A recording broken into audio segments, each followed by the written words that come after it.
The highway was empty the way desert highways got empty after 10 at night, not just without cars, but without the memory of cars. Like the road had always been there and no one had ever used it for anything but holding the dark in place. Wren Calloway heard it before she saw it. She was 300 yards off Route 87 moving through scrub brush with 12 pounds on her back and 2 cans of soup she had carried from Calero like they were something precious because they were. The sound came out of the west, and it was not like any sound she had learned to categorize in 8 months of listening to this desert at night. Not a coyote, not the wind working through the creosote, not the particular percussion of a rattlesnake relocating itself in the dark. This was mechanical and massive and losing. She stopped walking. The headlight came into her field of vision, doing something headlights were not supposed to do, which was spin. It spun once, twice, slow and terrible like a lighthouse in a nightmare, and then the bike came down on the asphalt with a sound that crossed 300 yards of open desert and hit her in the sternum like a physical object. Chrome on pavement. The specific shriek of metal that had been moving fast and was now not moving at all. Then silence. She stood in the dark and did not move, and the silence settled back over the desert, the way silence always settled back, patient, complete, indifferent to whatever had just happened inside it. The headlight was still on. It threw a cone of light at a wrong angle, illuminating a stretch of gravel shoulder in the lower half of a Joshua tree that had no business being beautiful at this moment, but was anyway silver-lit and still. She could see the shape of the motorcycle from where she stood. Twisted. The engine was making short coughing sounds, trying to stay running, and then it stopped trying. The rider had gone over the handlebars. She could see a shape in the gravel at the road's edge. Not moving. Something in her said run. It was not a small voice. It was the voice she had been building for 8 months. The voice that had kept her fed and hidden and alive when the alternative was being found. And it said the word with the full weight of everything it had learned about survival in the Arizona desert at 17 years old. She did not run. She told herself later that it was calculation. You did not survive alone in the desert for 8 months by being ruled by instinct. You survived by assessing situations, by running the numbers, by understanding what the actual available options were, and choosing between them with the cold clarity of someone who had learned that emotion was expensive and she was operating on a very thin margin. What she assessed was this: a man was lying face down in the gravel, and either he was unconscious or he was dead. If he was dead, she should absolutely leave before anyone came, because anyone coming meant lights and questions and a 17-year-old girl who did not officially exist in this county. But if he was unconscious, there was a reasonable probability he would be dead before morning traffic found him, because there was no guarantee of morning traffic on this stretch of Route 87. And the October cold would do the arithmetic. The fall had started. She was the only person in half a mile of open desert in any direction. She crossed the highway. Up close, the motorcycle was a Harley. She knew that from the shape and the bulk and the particular iron smell of it, the smell of a machine that had been ridden hard across a lot of years. The gas tank had cracked, and she could see the fuel spreading in a dark pool on the asphalt that caught what was left of the headlight and turned it iridescent, almost beautiful the way dangerous things sometimes were. She did not look at the bike for long. She looked at the man. He was bigger than the distance had suggested. Well over 6 feet, built like someone who had spent decades doing physical work and had not been gentle with his body in the process. His leather vest was torn at the shoulder, and she could see a dark stain spreading through the plaid shirt underneath. Road rash along the right side of his face, gravel embedded in the skin from cheekbone to jaw. His right arm was under him at an angle that told her everything she needed to know about radius bones and what happened to them when 220 pounds of man went over handlebars at highway speed. She looked at the back of his vest, a skull with iron wings. Beneath it, an arc lettering Iron Saints MC. Below that, smaller Arizona. Her mother's voice came back without asking permission. Those men, baby. The ones with the patches. You see them, you walk the other direction. You don't look, you don't engage. They live in a world that doesn't have room for people like us. You understand me? She understood. She had always understood. She knelt down anyway. He was breathing. She could hear it rough and wet in a way that said something about his ribs. She put 2 fingers to his neck and found his pulse. Strong, irregular but strong. She looked at the highway, still empty. She looked at the shed 300 yards through open desert.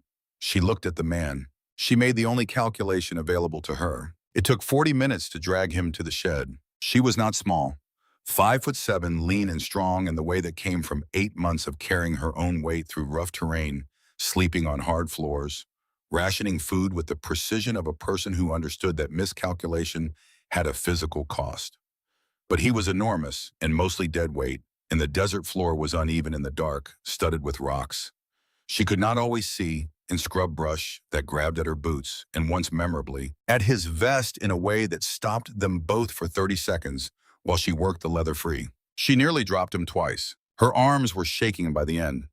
She tasted blood from where she had bitten the inside of her cheek without realizing it.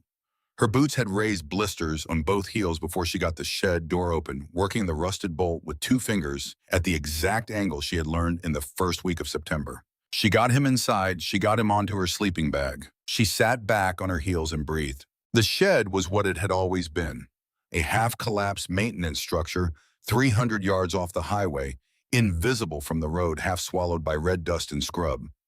The roof had a gap in the northeast corner where wind came through every night like something that knew her name. The door had no handle. She had found it in the first week after the money ran out, had spent the following weeks learning where every draft came from, which boards not to step on, how to arrange her few possessions so that nothing rattled and nothing shone. She had learned these things because nobody had taught her anything else. Wren Calloway was 17 years, 4 months, and 11 days old. She tracked the days not because they mattered, but because the counting gave her something to hold on to when the rest of the world felt like fog. Her mother had died in a Phoenix hospital in February, a Tuesday mid-morning, the kind of bright and ordinary day that had no business carrying that much weight. Kidney failure, the doctor said, but Wren knew better. She knew it was the years of running, the years of bad apartments and worse decisions and never staying anywhere long enough to make a friend. June Calloway had burned herself down to the wick, keeping Wren fed and safe, and when there was nothing left to burn, she went quietly without making a fuss, which was exactly how she had done everything. After the funeral, a county burial attended by 2 people, one of them, a social worker, who checked her phone twice during the service. Wren had spent 3 weeks in a group home in Tempe. She lasted 22 days. Not because the place was violent or actively terrible, but because every adult in that building wore the same look: you are a problem to be managed. She had seen that look on too many faces. She recognized it the way you recognize the smell of rain before it started. She left one morning before breakfast with her backpack and $14 she had found under a couch cushion. The desert had seemed at first like its own kind of death sentence.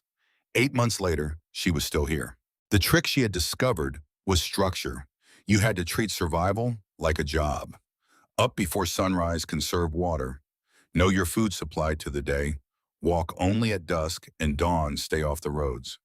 She made trips into Calero, a dusty stoplight community maybe 12 miles north, every 2 weeks, when she had enough cans to trade for cash at the recycling center. She bought rice, canned beans, peanut butter, the cheapest bread. She wore her hood up even in warm weather. She had gotten very good at being invisible. Her mother had said the desert was not a place for people. It doesn't forgive. She had been right about that, the way she had been right about most things, which was to say she had been right, but had not fully accounted for her daughter's stubbornness. His breathing had steadied slightly, but remained labored. She cleaned the road rash on his face with bottled water and the cleanest cloth she had, which was not very clean, but was the only option. She wrapped his ribs as firmly as she could with a strip of flannel she had been saving for no particular reason, the hoarding instinct of someone who had learned to keep everything because you never knew what would matter. She stabilized the arm without touching it, packing her spare clothing around it to hold it still. She made him as stable as she could. Then she sat in the corner of the shed and watched him breathe and waited for morning. She did not sleep. He was wearing a road name patch on the front of his vest below the Iron Saints top rocker, stitched in thread that had faded from black to the color of old smoke. The name on it was Cole. She looked at it for a long time. She did not know why she had not left him on the highway. She had the calculation, the risk assessment, the human math of he would die and I am here. But there was something else, something she was not ready to examine directly, which was that she had not touched another living person in 8 months, had not been close enough to another human being to hear them breathe, had not felt the warmth of another body in the same space as her own. That had cost her something she had no name for yet. The gap in the roof let in a narrow slice of stars. His fever broke to its first peak somewhere around 3 in the morning. He did not wake, but he moved a restless and pain-driven shifting that knocked his broken arm against the shed floor and produced a sound from him that was not quite a word and not quite a groan. Something in between, something that sounded like a name. She did not ask whose name. Dawn came slow and pink through the shed's gaps. She made instant coffee on the small camp stove she kept under the workbench, the single luxury she had allowed herself, and she sat with the mug warming both hands and watched the man called Cole breathe through the early morning. His face in daylight looked different than it had by the motorcycle's dying headlight. Older, more specific. The lines around his eyes were deep and not entirely from age. There was a scar at the corner of his mouth and another along his jaw, an old one, the kind that had settled into skin and become part of the landscape of a face. She looked at the road name patch. Cole. She looked at the patch beneath it, the Iron Saints MC. Insignia, the Iron Wing skull. And she thought about what her mother had said and what her mother had not said, which was considerably more. He opened his eyes at 9:30. They were gray. Not soft gray, not the gray of winter sky or morning fog. The gray of old stone, flat and still and very alert even through the film of fever. He looked at the roof, he looked at the walls, he looked at his arm and made a sound in his chest like a man recalibrating. Then he looked at her. She was standing by the workbench 6 feet away with the camp stove and the one clean mug still in the coffee tin. She did not move toward him. She had decided somewhere in the early morning hours that she was going to let him set the pace of whatever this was, because he was large and wounded and probably dangerous. And she did not yet know what kind of man he was, only what kind of patch he wore. He looked at her for a long time. His jaw worked once. How long, he said. His voice was rough as gravel, the kind of rough that came from decades of using fewer words than necessary. Since last night, she said, around 10. He processed that. His eyes moved to the shed door. The window gapped the shaft of morning light. Alone. Yeah. You dragged me here. Yeah. He looked at his arm, then back at her. How old are you, he said, and it was not entirely a question. Old enough, she said, because she had learned that 17 in the mouth of an adult could become a lever, and she was not going to hand anyone a lever she did not have to. He accepted that without argument.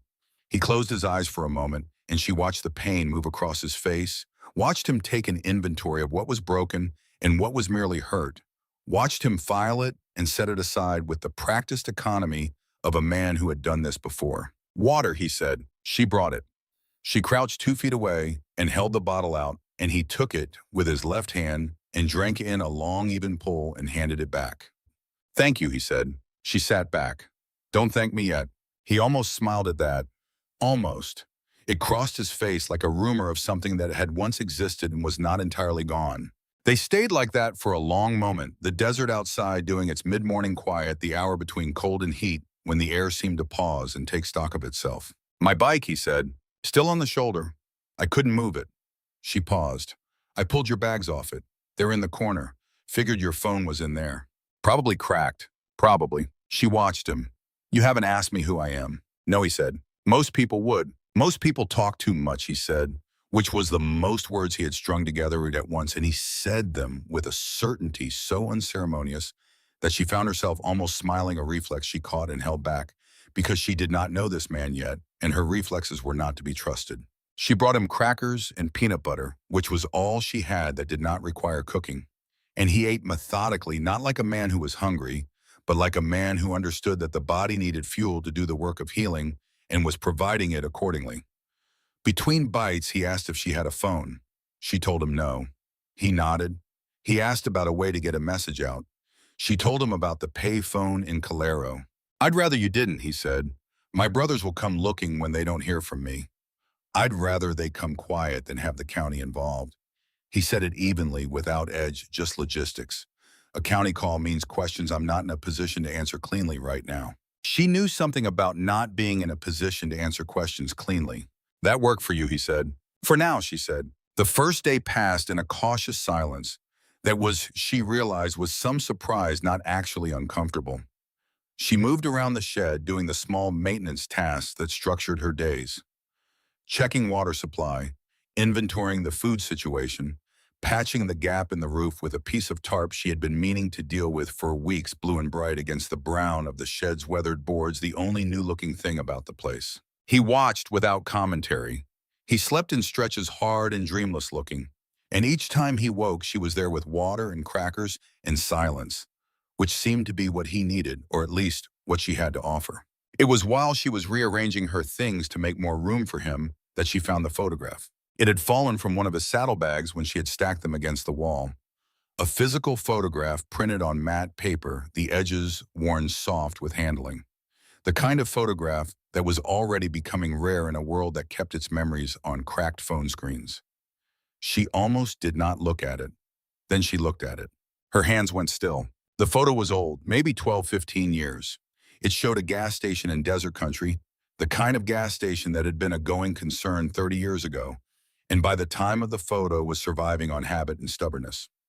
A woman leaned against the side wall, arms crossed, face turned slightly from the camera. She was young in the photo, young enough that Ren did a calculation she did not want to do and did it anyway. Two men were visible at the edge of the frame, Iron Saints patches on their backs facing away. Standing nearest to the woman, closer than the others, was a man she recognized even through 15 years of road and age and damage. Cole Hargrove, younger but unmistakable. Ren looked at the woman. Her mother had been 22 or 23 in this photograph. June Calloway, who had died in a Phoenix hospital in February, with two people at her county burial, one of them a social worker who checked her phone twice during the service. June Calloway, who had said only that she had been in trouble once a long time ago and had been helped by someone she did not expect.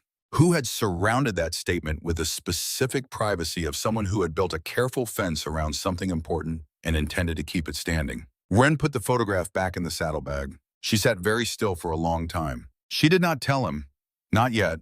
Maybe not at all. The connection felt fragile and strange, the kind of thing that required time, and she was a person who did not make decisions without thinking. Not anymore. Not since the world had proven what it cost when she did. But she looked at him again, asleep on her sleeping bag with his broken arm and his gray eyes closed against the fever, and she looked at him with a different quality of attention than before. Not fear exactly, not safety either. Something in between those things that she did not have a word for yet. The night came down cold and fast, the way desert nights did in October. She made rice and soup and ate alone, and then made a second portion and left it near him for when he woke. The stars came through the gap in the roof, brilliant and uncountable. She was halfway through her paperback thriller, a book she had read before but picked up again, for the comfort of already knowing what happened when she heard it. Distant at first, maybe 2 miles, maybe more. Motorcycles, not one, multiple. The specific layered growl of Harleys running together, the sound that rolled across open desert, the way thunder rolled low and constant and getting louder with the patient inevitability of weather. She put down the book. Cole was awake. He had gone still in the way she was already learning to recognize as his version of alertness. Eyes half open, head slightly turned, listening. Yours, she said. He listened another moment. Yeah. How many? 4, maybe 5. She thought about that. They tracking your phone. My bike, he said. It's got a tracker club standard. He shifted and winced and did not finish the movement. They'll hit the road in the next few minutes. When they don't find me in the wreck, they'll start working outward. She looked at the shed walls, the gap in the roof, the door with no handle. 300 yards from the highway. Invisible from the road, but not invisible to people actively searching with purpose. How long before they find this place, she said. Daylight tomorrow. Maybe tonight with flashlights. He looked at her directly for the first time since morning. His gray eyes were fever bright and very steady. I need you to understand something. What? They're going to want to know who sheltered me, he said. They're going to ask questions, a lot of them. He paused. I don't know your situation, but I know you're here alone and you don't want county involvement and you've been surviving out here on your own and whatever your reasons are, they're yours. He held her gaze. I'll tell them to back off if you want. My word on that. She thought about the photograph in the saddlebag. She thought about her mother's voice saying I was helped once by someone I didn't expect, and the specific quality of privacy her mother had always surrounded that statement with, like a fence built not from shame but from something more careful. What's your word worth, she said. Something moved in his face, not the almost smile, something older and less comfortable. Ask me again in 3 days, he said. When you've had time to watch how I mean it. Outside, the motorcycle engines were close now. Off the highway, moving slower over rough terrain, headlight beams sweeping in long arcs across the desert floor that she could see through the roof gap. They were searching, methodical and unhurried and getting closer.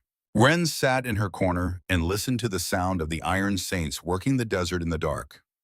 Cole lay on her sleeping bag watching the ceiling with his fever-gray eyes, and neither of them said anything else. The engines got closer, and when the first sharp knock hit the shed door, a single hit hard and deliberate, the knock of someone who already knew there was someone inside, Wren looked at Cole and Cole looked at Wren, and the question between them was louder than the engines and louder than the desert wind. Who do you trust when trust has never once been free? The knock came again. 3 hits. Harder. The kind of knock that was not asking. Cole said quietly, "Back corner, behind the workbench. Don't come out until I tell you." She did not argue. She moved. The space behind the workbench was narrow, maybe 18 inches between the bench's back edge and the wall, stacked with her things, the food supply in its plastic bins, the water containers, the camp stove in its case. She folded herself into the space and pulled a tarp from the shelf above and draped it over the bins and herself in one practiced motion, the way she had learned to move when moving quietly mattered. She left a gap at eye level. Cole was trying to sit up. She watched him do it, watched the cost of it move across his face. He got his back against the wall, upright barely, his left hand at his side open present. "Come in," he said. His voice was the same rough gravel as before. But the quality had changed. A flatness in it, an absolute zero of emotion that was not blankness, but control. The voice of a man who had learned precisely how much of himself to show in a room full of people who would use whatever they were given. The door came open. The man who stepped through first was not what she had assembled in her mind across the past hour of listening to the engines. She had built something from her mother's warnings and from everything the world had shown her about men who wore those patches, something overwhelming and theatrical, a performance of menace. What came through the door was a lean, quiet man in his mid-40s, dark-skinned, wearing the same Iron Saints colors. The road name patch on the front of his vest read Rafe. He moved into the doorway and stopped and occupied the space the way furniture occupied a room. Solid and placed and not performing anything. His eyes went to Cole in 1 second, assessed the damage in the second, and in the 3rd second, something crossed his face so quickly she almost missed it through her gap in the tarp. Relief. He covered it fast the way men of that kind had been taught to cover things that were not anger or certainty, the way the world had trained the softness out of them so effectively they could only let it through for an instant before the training reasserted itself. But it had been there. "Jesus, Cole," he said. Very quiet, very tired. "I'm fine," Cole said. "You're absolutely not fine." Rafe stepped fully inside and turned back to the doorway and held up 2 fingers angled downward. "Hold." Then he looked at Cole. "What happened?" "Deer on the road. Hit the shoulder bike, went out. Rolled lost, maybe 30 feet. We found the bike." Rafe stopped, recalibrated. Tank was leaking. "We thought the worst." "Not yet," Cole said, which was not reassurance so much as a statement of remaining inventory. Rafe crouched in front of him, getting to his level without making it formal, and looked at the arm and the ribs in the road rash with the practiced eye of someone who had done this before, who had assessed damage on someone he cared about and was not going to show how much he cared about it. He touched the arm lightly just above the stabilization she had done with the flannel. Cole said nothing, which meant it hurt more than he was going to acknowledge. "That's broken," Rafe said. "Yeah, both bones, or one radius. You need a hospital." "I need a week," Cole said, "not a hospital." The look on Rafe's face was a whole conversation they were apparently not having out loud. He absorbed the refusal filed, it did not fight it. Whatever the history between these 2 men was, he knew where the lines were. "How did you get here?" Rafe asked. Cole's eyes moved to the workbench. Barely a flicker, but she caught it. She thought Rafe caught it too because he went still for half a second, and then turned slowly and looked at the workbench and the tarp and the gap she had left. The gap she had been looking through. He looked directly at her eyes through the half-inch of shadow. 2 full seconds. Then he looked back at Cole. "How many?" he said. "1. They going to be a problem." "No," Cole said, and his voice on that word was the flattest and most certain she had heard it. "They saved my life." A beat of quiet. "You can come out," Rafe said to the tarp. Not unkindly. She stayed where she was. "It's all right," Cole said, and he was not looking at the tarp when he said it. He was looking at the middle distance and his voice had lost the control flatness. For just a moment had become something less weaponized and more human. My word. She came out from behind the workbench. Rafe did not react much. He looked at her, took in the age and the worn jacket and the too careful stillness, the backpack she had instinctively kept within reach even in the hiding space, and he filed what he found without editorial comment. He stood and stepped back, giving her room she had not asked for. I'm Rafe, he said. Ren, she said, and immediately regretted the reflex of her own name, an instinct that arrived too late. You alone out here. Right now I'm in a shed with 3 people, she said. He almost smiled. Fair enough. 2 more men came in from outside. One of them large barrel-chested younger wearing a Prospects rocker on his vest. The other older, maybe 60, with a white beard and a road name patch that said Earl. Earl looked at Cole the way Rafe had looked at Cole. Rapid assessment covered relief, then looked at Ren and gave a single nod, which appeared to be his complete introduction. The shed, which was not large, became smaller. She pressed her back against the workbench and watched them work out their logistics in the shorthand of people who had been making these kinds of decisions together for a very long time. Cole's condition, the bike transport the road. It was not dramatic, it was functional, the way any system under stress defaulted to what it had practiced. We can't move him tonight, Rafe said. I can ride, Cole said. No, Rafe said with the absolute finality of a man who had said this particular no to this particular person before and knew exactly how to make it stick. He ran one hand over his close-cut hair and looked around the shed with the expression of a man assessing an operational situation.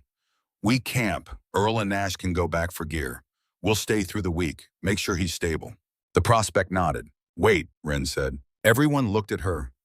She hated it when everyone looked at her, but she held herself still. This is my place, she said. I'm glad Cole is okay, but I can't have 5 motorcycles parked outside for a week. I can't have people coming and going. I need this place to stay invisible. The room went quiet in a specific way, not hostile, thinking. Rafe looked at her. Why? Because if I wanted people to know I was here, she said, I wouldn't have spent 8 months making sure they didn't. Earl looked at the floor. Something went between him and Rafe in a glance. Not a decision, but the infrastructure of one, the thing under the decision that was the actual decision. Bikes stay to the highway, Rafe said. Off the road behind the wash. You won't see them from 87? He looked at Ren.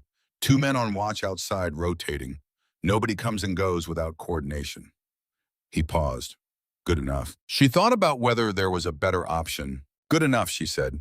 The next day had a rhythm layered on top of her existing rhythm in a way that was sometimes uncomfortable, and sometimes, though she would not have admitted it to anyone, not entirely unwelcome. The thing she had not expected was the quiet. Not the size of them, not the patches and the road names and the accumulated damage they all wore in various ways. The quiet. These were not loud men. They did not fill space with unnecessary noise. They communicated in the shorthand of people who had been through enough together that language had become largely ceremonial. When they spoke, they said what they meant. When they did not speak, they meant that too. Earl had a cook-fire competence about him, a resourcefulness built from years of making do with whatever the road offered. He appeared the first morning with a proper camp stove and actual food rice and dried beans and canned tomatoes and coffee that was better than her instant powder by a significant margin. And he made a meal without asking whether anyone wanted one, which she appreciated more than she could have articulated. Nash the prospect was 23 or 24 with a quiet watchfulness that said he was still learning the language of these men, but was paying very close attention to the lessons. He did what was asked without complaint and took up less space than his size warranted. She caught him looking at her several times with an expression she could not fully read. Not curiosity exactly, something more like recognition, the kind that came from understanding something about a situation without having been told. Rafe ran things with a low-frequency authority that required no performance. He was at all times the person the room was oriented toward, the way a room was oriented toward its largest window. And Cole. Cole Hargrove recovering slowly and badly from a broken radius and cracked ribs and road rash and fever.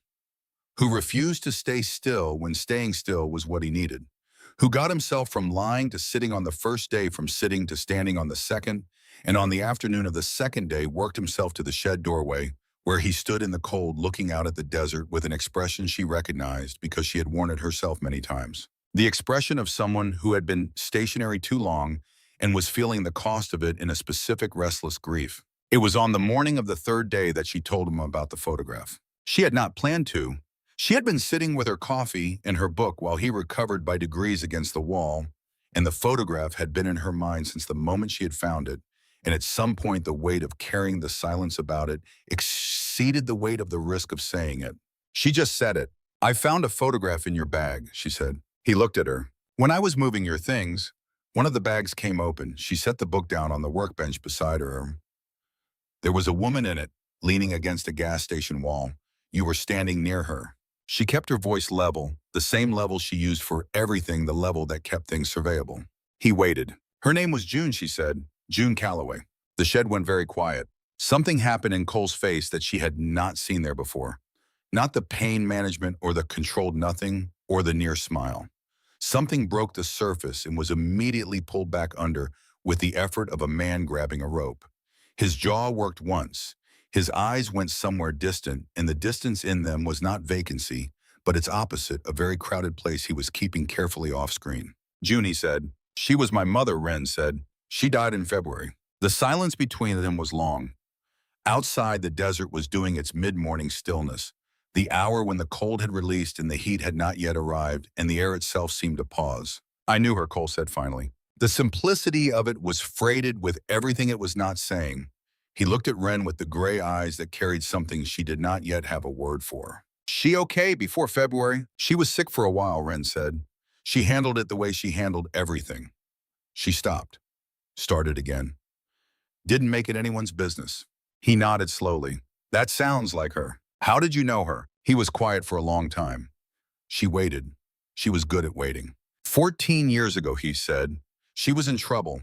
Had gotten crosswise with some people she couldn't handle on her own. We were passing through the area, and she came to us." A pause. "We sorted it out. Made sure it stayed sorted. She moved on. We moved on." He looked at his hands.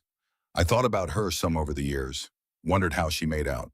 "She made out," Wren said, "until she didn't." He looked at her with something that was not quite grief and not quite recognition. A third thing between those two words that she did not have a name for. "She ever tell you?" he asked. "She said she was helped once by someone she didn't expect." Wren said, "She said it made her believe people could surprise you." He looked away. His jaw was tight. She let him have the silence. She picked up her book and did not read it and let the morning sit between them like a third presence in the room. That night, while the others slept, she heard him moving. She opened her eyes and lay still and watched through the dark as he carefully and quietly pulled his saddlebags closer to him and opened the one with the photograph and took it out and held it in the gray dark, studying it. She could see the shape of him, the stillness of him, the way he held the photograph with both hands and did not move for a long time. His face in the dark was doing something that none of the other men would have looked at, directly the kind of thing that required privacy to exist at all. She understood this. She closed her eyes before he could look up. She lay in her corner and listened to him breathe and thought about her mother leaning against that gas station wall with her arms crossed and her face turned slightly away from the camera. Thought about all the years June had carried that memory and never named it, never let Wren close enough to see what it was. Thought about a woman who had called the unnamed thing a reason to believe in surprise, and had said it with the specific tenderness of someone who visited something in the deepest part of herself when no one was watching. Outside, the desert held its dark inventory. The stars completed their long, slow arc above the gap in the roof, and Wren lay in her corner of the shed and understood for the first time since February that she was not entirely alone in this night, not entirely, and that the understanding of that had a physical dimension, something in the chest that had been clenched for so long she had stopped noticing the clenching and was only noticing it now because it had just slightly eased. She did not name the feeling. She let it be what it was. In the morning, Earl made coffee and nobody talked about it, which was exactly right. And the desert outside was doing what the desert always did, which was hold everything placed inside it, without requiring that any of it be easy or explained. She had survived 8 months in this desert on that principle. She was beginning to think it might hold for other things too. She had been paying attention for 8 months. She was beginning to think it might hold for other things too. The fourth morning arrived with a green that had personality to it, the particular bite of a desert October that had decided it was done being moderate. She woke before dawn as she always did, the body's clock set by months of necessity, and lay still for a moment in the corner of the shed, listening to the changed breathing around her. 4 other people. The arithmetic of it still surprised her. 8 months of counting her own breath as the only breath in the space, 8 months of the shed being exactly as large as she was, and no larger. And now there were 4 men in it, and the walls had not moved, but the space had changed its character entirely. It was warmer, it smelled different. It had the particular quality of rooms in which people had been sleeping close together, something animal and human, and not unpleasant. Earl was already awake. She could tell by the precise stillness of him, the stillness of a man who was choosing to be quiet rather than the vacancy of someone still unconscious. He sat against the east wall with his eyes open and his hands in his lap, and she understood, simply being present in the morning, the way some men learn to be present after enough years of mornings that had required something from them. She made coffee on the camp stove her own, and then enough for the rest of the pot, and she set Earl's mug near him without comment, and he nodded without looking up. And that was the entirety of their interaction, which was exactly sufficient. Cole woke around 7. She watched him do the inventory, the same inventory he did every morning. Now the assessment of what hurt and how much and whether it had changed overnight. His face during this process was as close to readable as his face ever got, which was to say, the calculation was visible, even if the conclusion was not. He determined that the ribs were improving, the arm was stable, and the fever had broken completely overnight. She could see him file all of this with the satisfaction of a man who had been expecting the body to cooperate and found that it had. He looked at her, she looked at him. She set his coffee near him and went back to her own corner. They had arrived over the course of 4 days at a kind of grammar with each other. A shorthand that was not the shorthand of people who had known each other for years, but something closer to a field grammar. The communication of people who had been in the same difficult terrain together and had learned each other's signals without a formal lesson. She knew what it meant when he turned his head at a particular angle. He knew what it meant when she went to the corner with her book. Neither of them had named these things. Neither of them needed to. Ray found them sitting like that at 7:30 each in their respective corners with their coffee, and he looked between them with an expression she could not fully decode but thought might be satisfaction, the expression of a man who had been watching for something and had confirmed its presence. He pulled the work stool over to the center of the shed and sat on it and looked at Cole. "The club wants a call," Rafe said. "I know," Cole said. "They're patient, but they want to understand what's happening." "They'll understand when there's something to understand," Cole said. Rafe looked at Wren. She held his gaze without expression. "How are you doing with all of this?" he said. "Not the situation," he paused. "You personally." She thought about how to answer that honestly. "I'm doing what I've been doing for 8 months," she said, "assessing available options and choosing between them." "That's not actually an answer to the question I asked." She looked at her coffee. "It's the answer I have." Rafe nodded slowly. He had the quality she had noticed of a man who could accept incomplete answers without crowding them, who understood that some information arrived on its own schedule. Nash did his morning perimeter walk and came back with nothing unusual to report, which was the best possible report.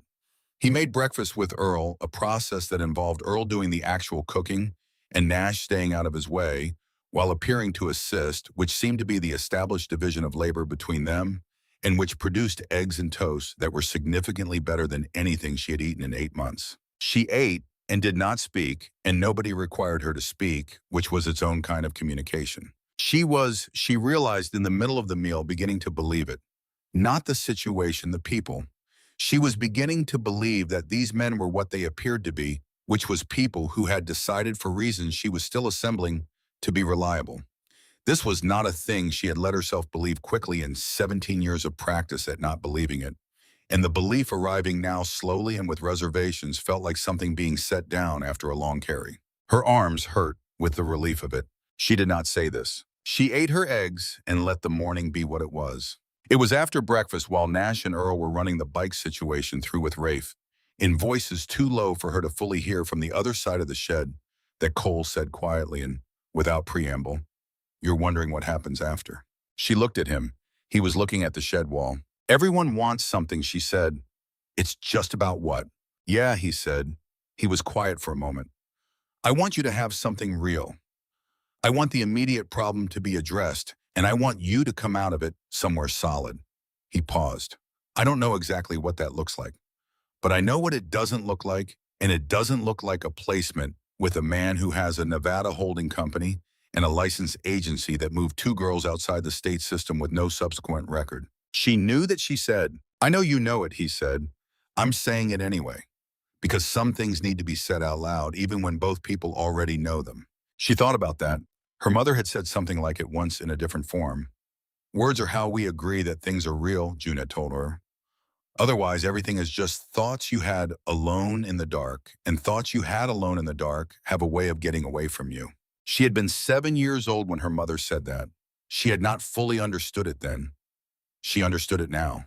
There's a photograph of you and my mother, she said, in your saddlebag. You've looked at it every night since I found it. Cole was very still. I wasn't going to say that. Why not? She paused. Because it felt like your thing to carry. It still does. But you said some things need to be said out loud. He looked at his hands. He looked at the photograph in its bag in the corner. He looked at Wren. She came to us because she was out of options, he said. And we sorted it because that's what we do. And I thought about her afterward more than I had any reason to.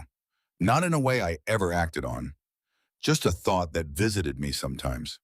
She had a way of making you understand that the world could be better than it was behaving. He paused. That's a thing that stays with you when you've been on the road long enough that you stop expecting it from people. Wren thought about her mother, thought about June's particular quality of stubborn grace, the way she could find something worth protecting in almost every situation she had been handed. Thought about how June had applied that quality to every bad apartment and borrowed car and midnight exit, had found the thing worth protecting and had protected it with everything she had. She protected me, Wren said. For 17 years, she protected me from knowing what was coming after her, and she burned herself down doing it. Yeah, Cole said. That's what it looks like from the outside, too. They sat with that for a moment, the shed around them, in the desert outside the shed, in the 5 days between the motorcycle crash, and now 5 days that had the particular density of time that has been used hard for important purposes. She told me once Wren said that the worst thing about fear was that it was efficient. It took up all the space. You couldn't feel anything else at the same capacity, and she'd been afraid for so long that she couldn't remember what it felt like to not be. Cole said nothing. I've been afraid for a long time too, she said. Not the same way, but it was the whole climate. It was just the air. He looked at her with the gray eyes and did not speak. I think she would have liked that I wasn't afraid anymore, she said, or at least less. I think that's what she was running toward, even if she never got to rest inside it herself. He nodded once very slowly. The nod of a man receiving something carefully the way you received something fragile. The morning settled around them. Outside, Nash and Earl were moving through the desert in the quiet routine of perimeter maintenance. Rafe was on his phone at the shed's south wall, voice too low to carry. The desert was doing its morning inventory of light and temperature, the slow choreography of an October day organizing itself.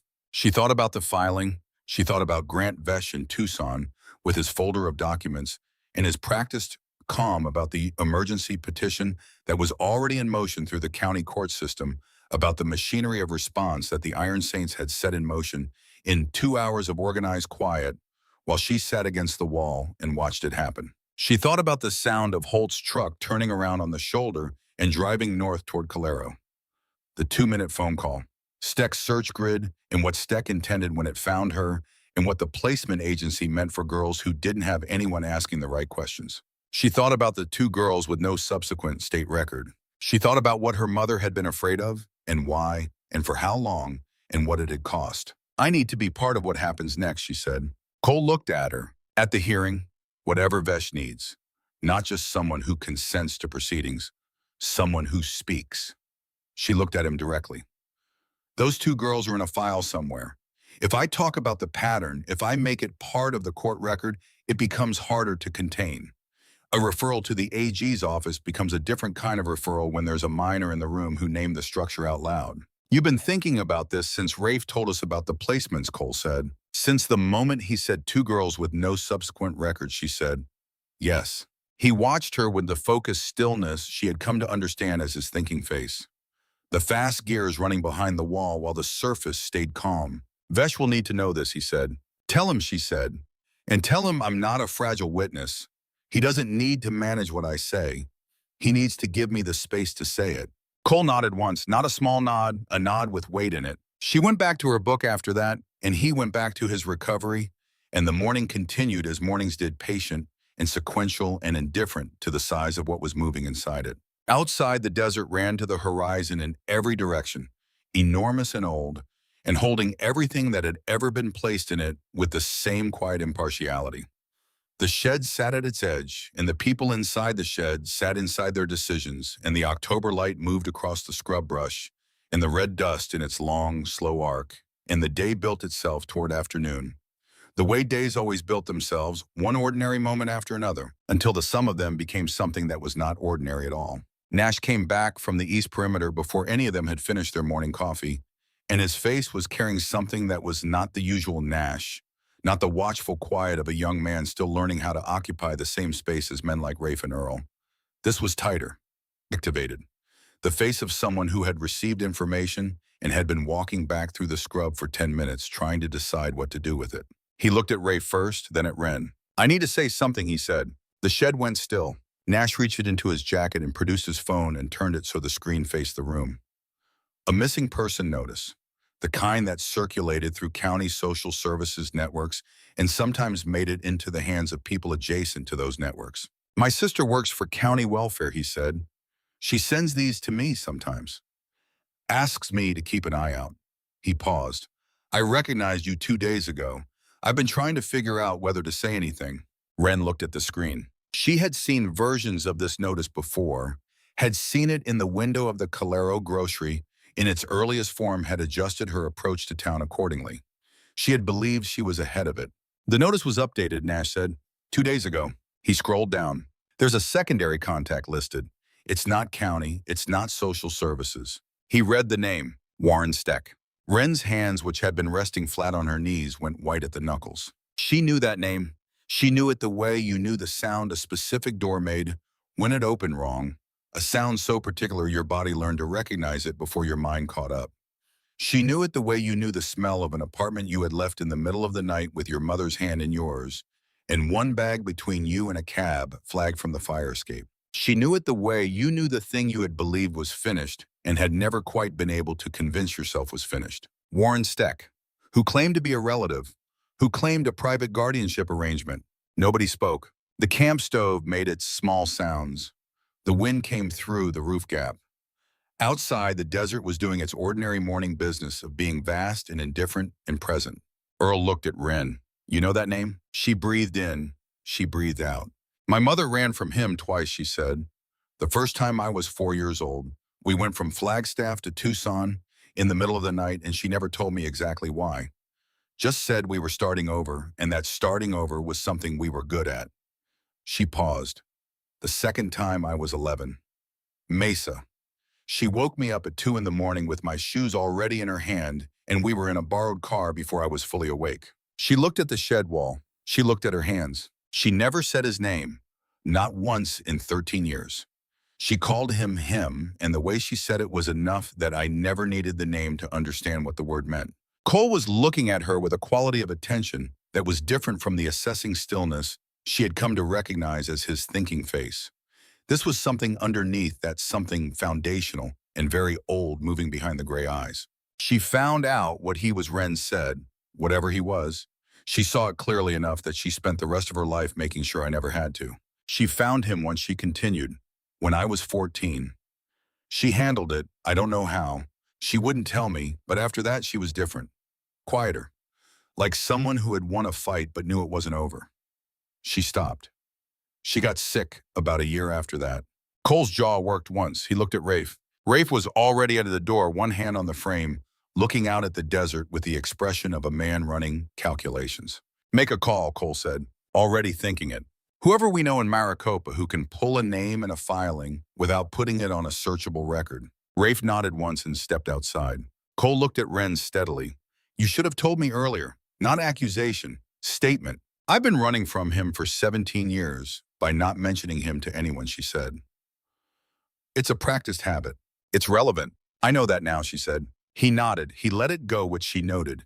He had the capacity to let things go after they were said, to file them and move forward without circling back to establish fault. That was rarer than it should have been in her experience of people. The photograph, she said, what you told me about my mother about sorting it out 14 years ago, the people she was crosswise with. She looked at him directly. Was he involved? Cole was very still. The name wasn't Steck. Then he said slowly, but the description. He stopped. Something moved through him, something cold and recognizing like a hand reaching into cold water and finding something that should not be there. There was a man on the edges of what we cleared out. We didn't have a full picture of who he was. He wasn't the principal problem. He was adjacent to it, connected. His voice had gone very quiet. We cleared the principal problem and we believed the rest would dissolve. It didn't dissolve, Ren said. No, he said. It apparently didn't. The cold in the shed was not the temperature. The temperature had not changed. The cold was information settling into the room like a change in weather pressure. The kind of cold that meant something was coming, that had been coming for a long time and had only just come into range. 14 years ago, Cole Hargrove and the Iron Saints had helped June Calloway and had believed the job finished. The thing adjacent to the problem had watched them go, had waited, had grown into something with a Nevada holding company and a licensed placement agency, and a Maricopa County legal filing, and a deputy running a search grid on a Tuesday afternoon with binoculars. And Wren was what it had been building toward for 17 years. Not because she was a missing minor, because she was June's daughter, because June was gone and Wren was what remained. Deputy Holt ran his search grid at 2:30 that afternoon. Nash spotted the white county vehicle first moving along the shoulder of Route 87, with the windows down, the particular slow roll of a man conducting a systematic look. He came in from the east perimeter and said one word to Rafe. County. The shed shifted into a different mode. Not loudly, not dramatically. It simply changed the way a room changed when everyone in it understood the same thing at the same moment. Rafe moved to the window gap. Cole went still. Earl, who had been making coffee, set the pot down carefully and without sound. Nash positioned himself at the interior side of the door, where the gap in the frame gave 3 inches of visibility to the road. He's doing a slow roll, Rafe said, looking south. South was where they were. He's stopping. The engine sound was audible now through the shed's walls. Idling on the shoulder, the creak of a truck door, gravel under boots. Wren's stomach went cold. She looked at Cole. You know him? Cole asked quietly. Deputy Holt. She kept her voice level. He's been working the county around Calero for weeks. I've been avoiding town on the days I thought he'd be running grid. He's looking for me specifically. I'm a missing minor with a case number. He told the grocery cashier to call him if she saw me. He looking for you because of the missing person notice. She paused. Both. The notice, yes, but something in the way he runs the searches doesn't feel like routine welfare. He's got binoculars, Nash said from the door crack, very quiet. Wren closed her eyes for 1 second. The blue tarp on the roof. She had put it up 4 days ago. 4 days ago, she had not been anticipating systematic search with binoculars. The tarp reads new, she said. It's going to stand out. Earl was already moving calm and unhurried toward the door. He looked through the crack. The tarp's visible from the road at height. He stood back. He's making a call. Rafe looked at Cole. Cole looked at Wren. Northeast wash, Cole said. Now, go with Earl. She grabbed her backpack before she consciously decided to 8 months of instinct in her hands, before her mind caught up. She looked at Cole 1 moment. Don't make a deal about me, she said quietly. If he asks about a girl, just say no. Cole held her gaze. Go. It was not a command. It was a request that understood it was a command. She went. Earl moved through the desert with the economy of someone who had done a lot of moving carefully in difficult terrain, and she matched his pace without instruction, and they settled behind the wash's lip in the low scrub, side by side, looking back toward the road.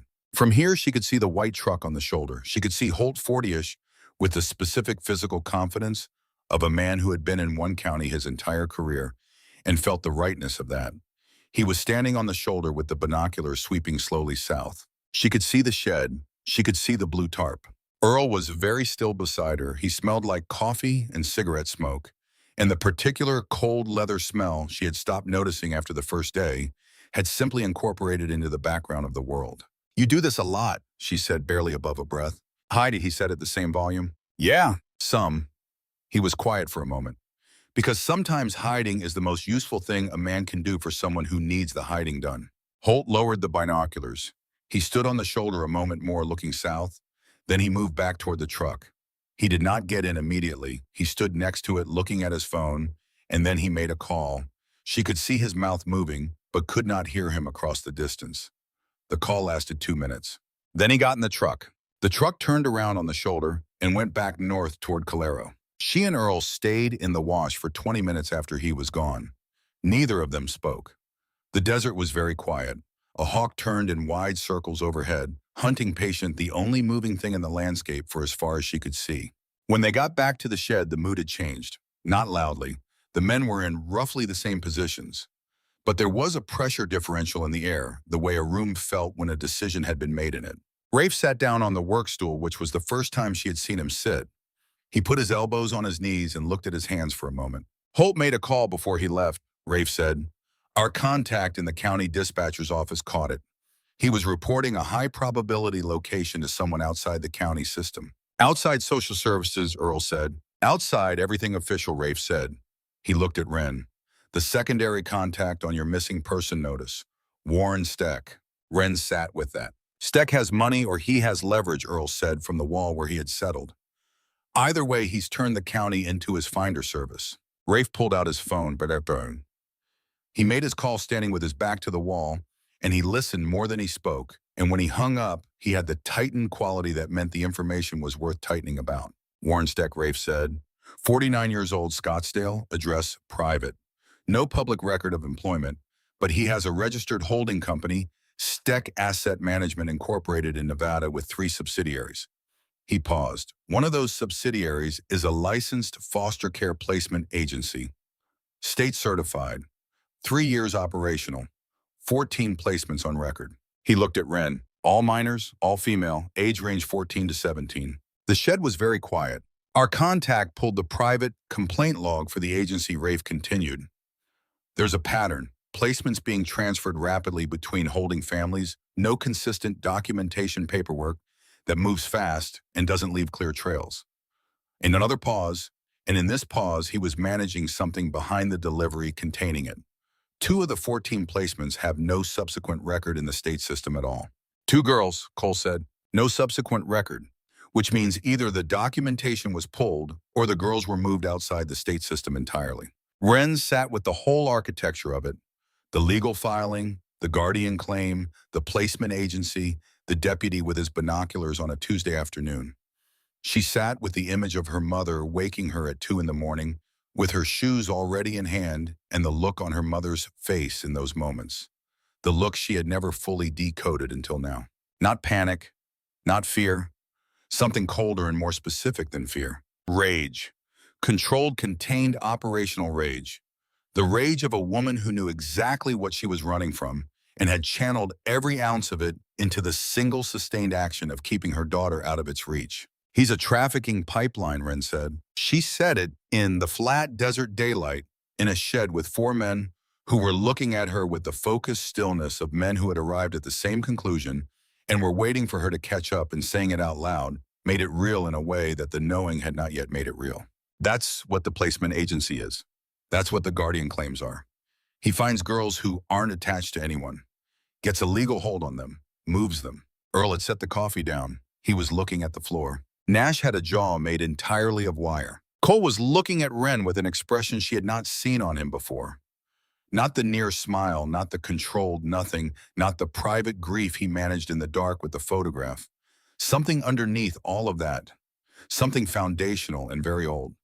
The expression of a man who had been holding a specific kind of anger on a very long leash for a very long time and was feeling the length of that leash. My mother got close enough to see what he was, Wren said.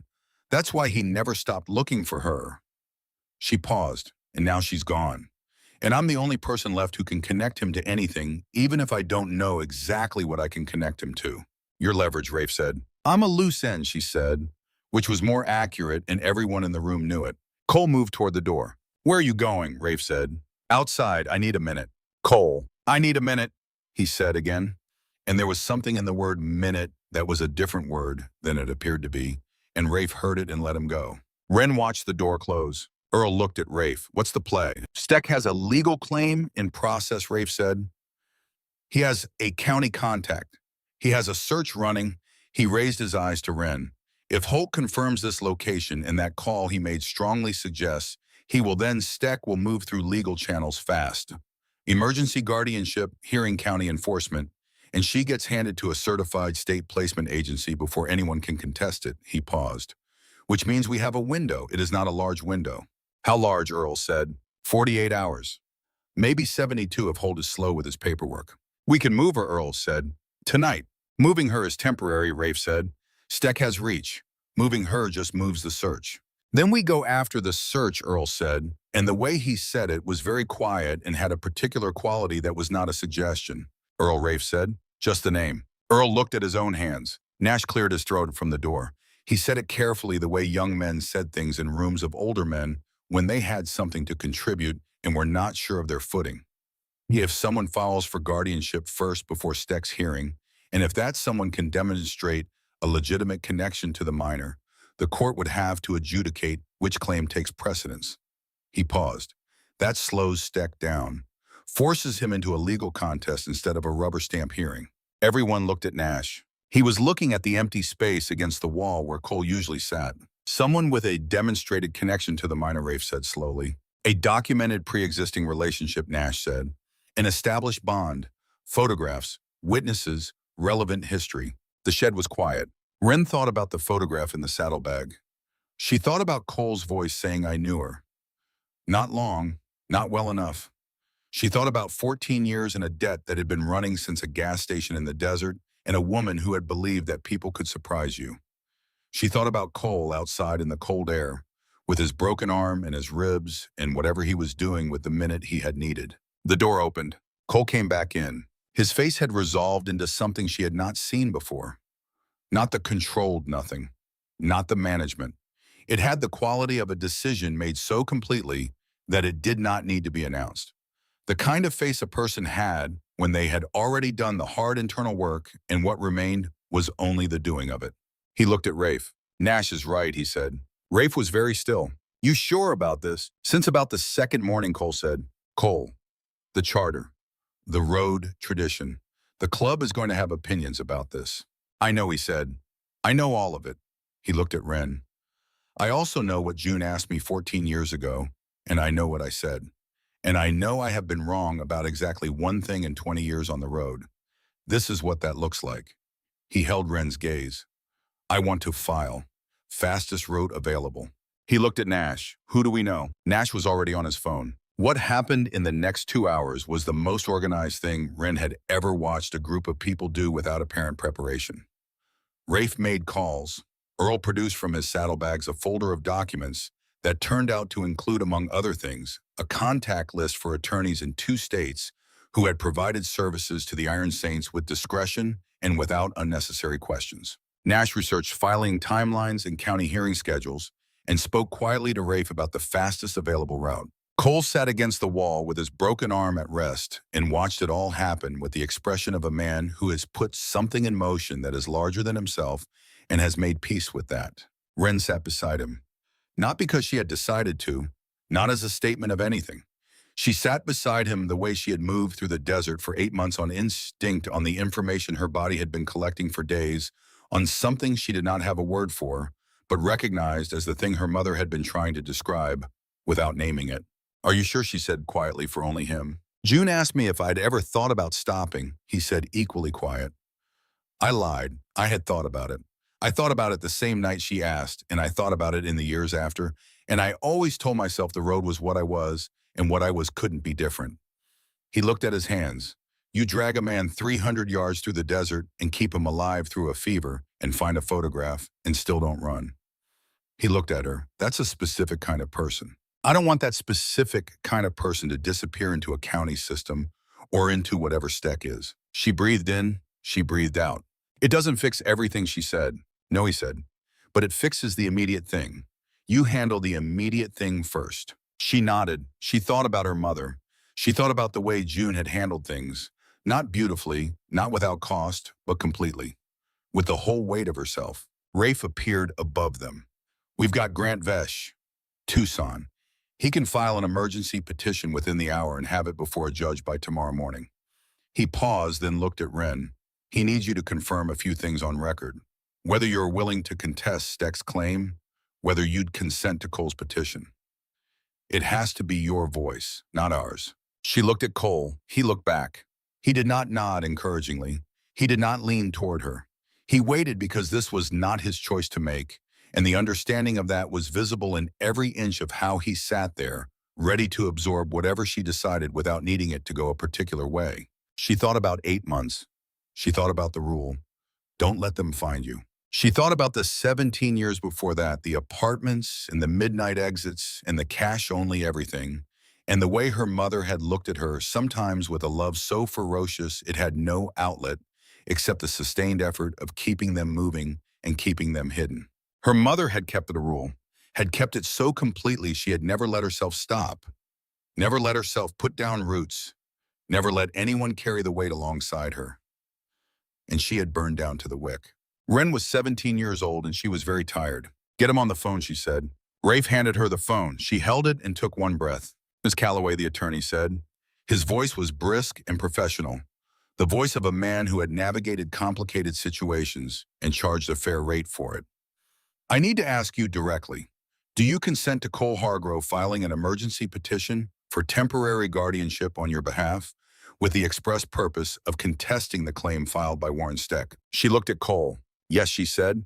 And to confirm, is this your voluntary decision made without coercion or pressure? She thought about that question for exactly as long as it deserved. Yes, she said. It's mine. Vesh said he would file within the hour. She handed the phone back to Cole. For a moment, the shed held its breath. All of them, the whole room, the 5 people in the camp.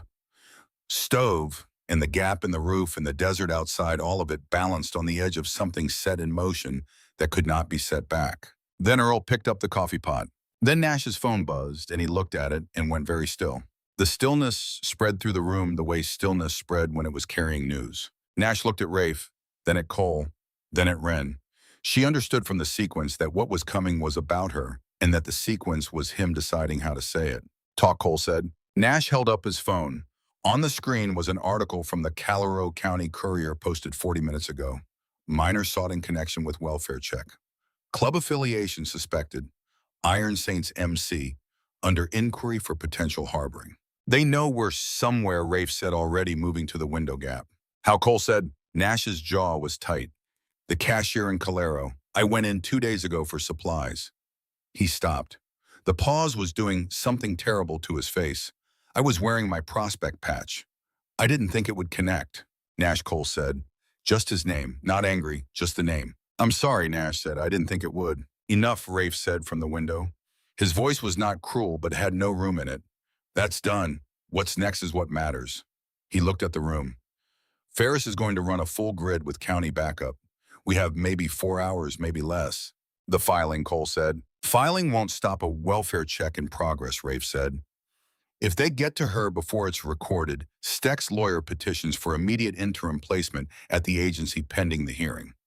She walks into that courtroom already in his system. That's not happening, Cole said.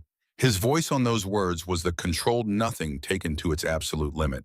The place where control and something that was not control occupied the same syllable.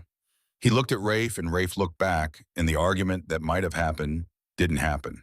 We split, Earl said from the wall where he had been listening. She doesn't travel with the bikes. Bikes draw the search. He looked at Wren.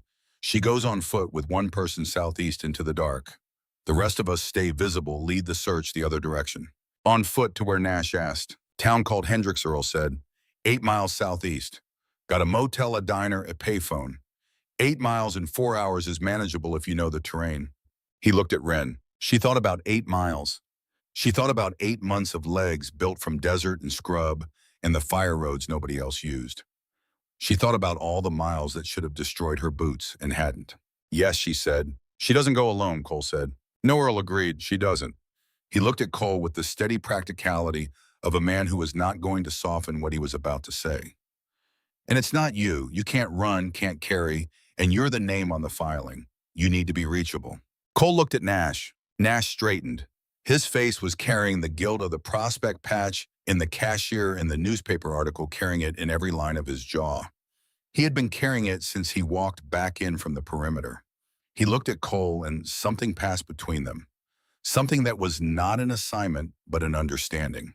Yeah, Nash said. It was not agreement so much as something older than agreement. The sound a person made when they were accepting the weight of something they had partially caused and were not going to look away from. Rafe looked at Ren. Vesh will have a car in Hendricks by 6 in the morning. It takes you straight to Maricopa. He'll meet you at the courthouse. He held her gaze. You don't stop. You don't call anyone. You get to Hendricks and you wait for the car. She looked at Cole. He crossed to her. He stood in front of her and put his left hand on her shoulder briefly, just the weight of it, one single grip of a hand that had driven a highway for 20 years and had not. She thought held anyone gently in a very long time. 8 miles, he said. 8 miles, she said. And then you let Vesh do his job. You walk into that courthouse and you say what's true. That's all.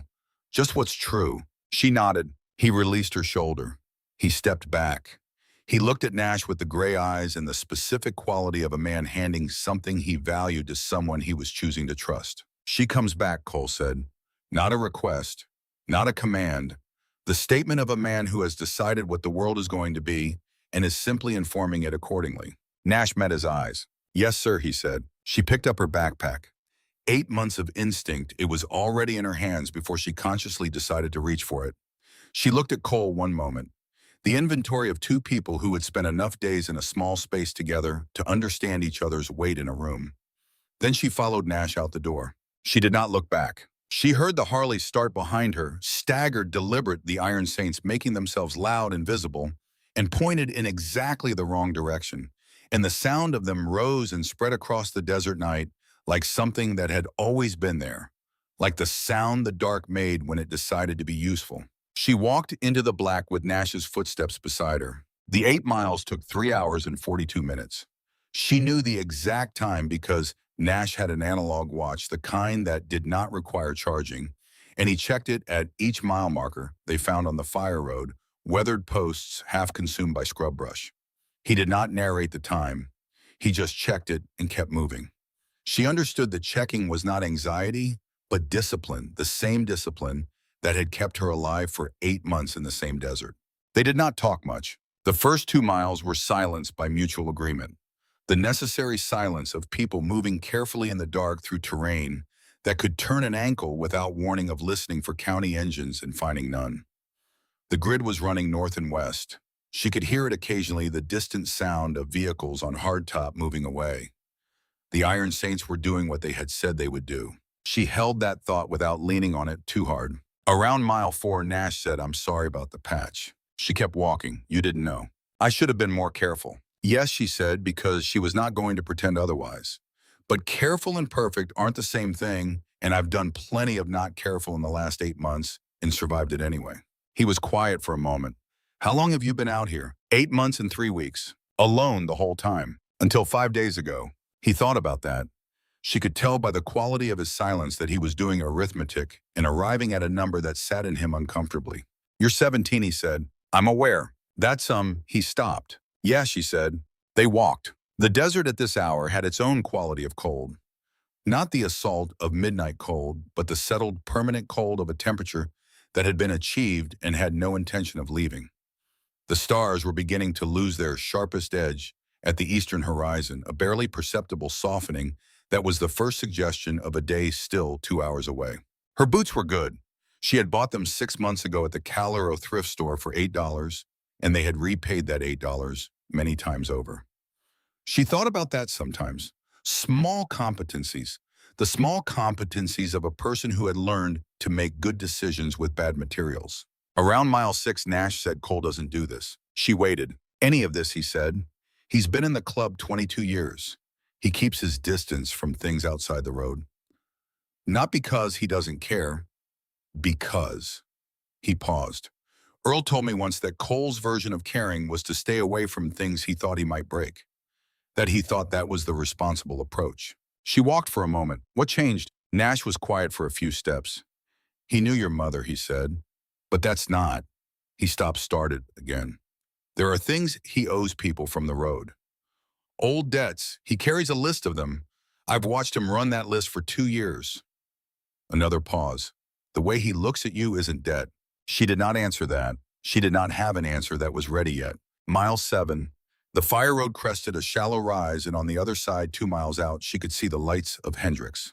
A cluster of yellow and white in the dark, small and warm and specific, the way any light was specific when you had been in the dark long enough. She stopped. She looked at the lights for a moment. Something in her chest did something she did not try to manage. "Come on," Nash said quietly. They came down into Hendrix at 4:15.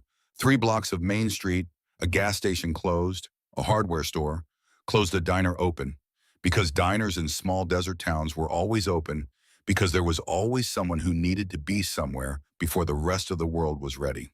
The sign said Merle's in red neon that buzzed faintly in the cold air.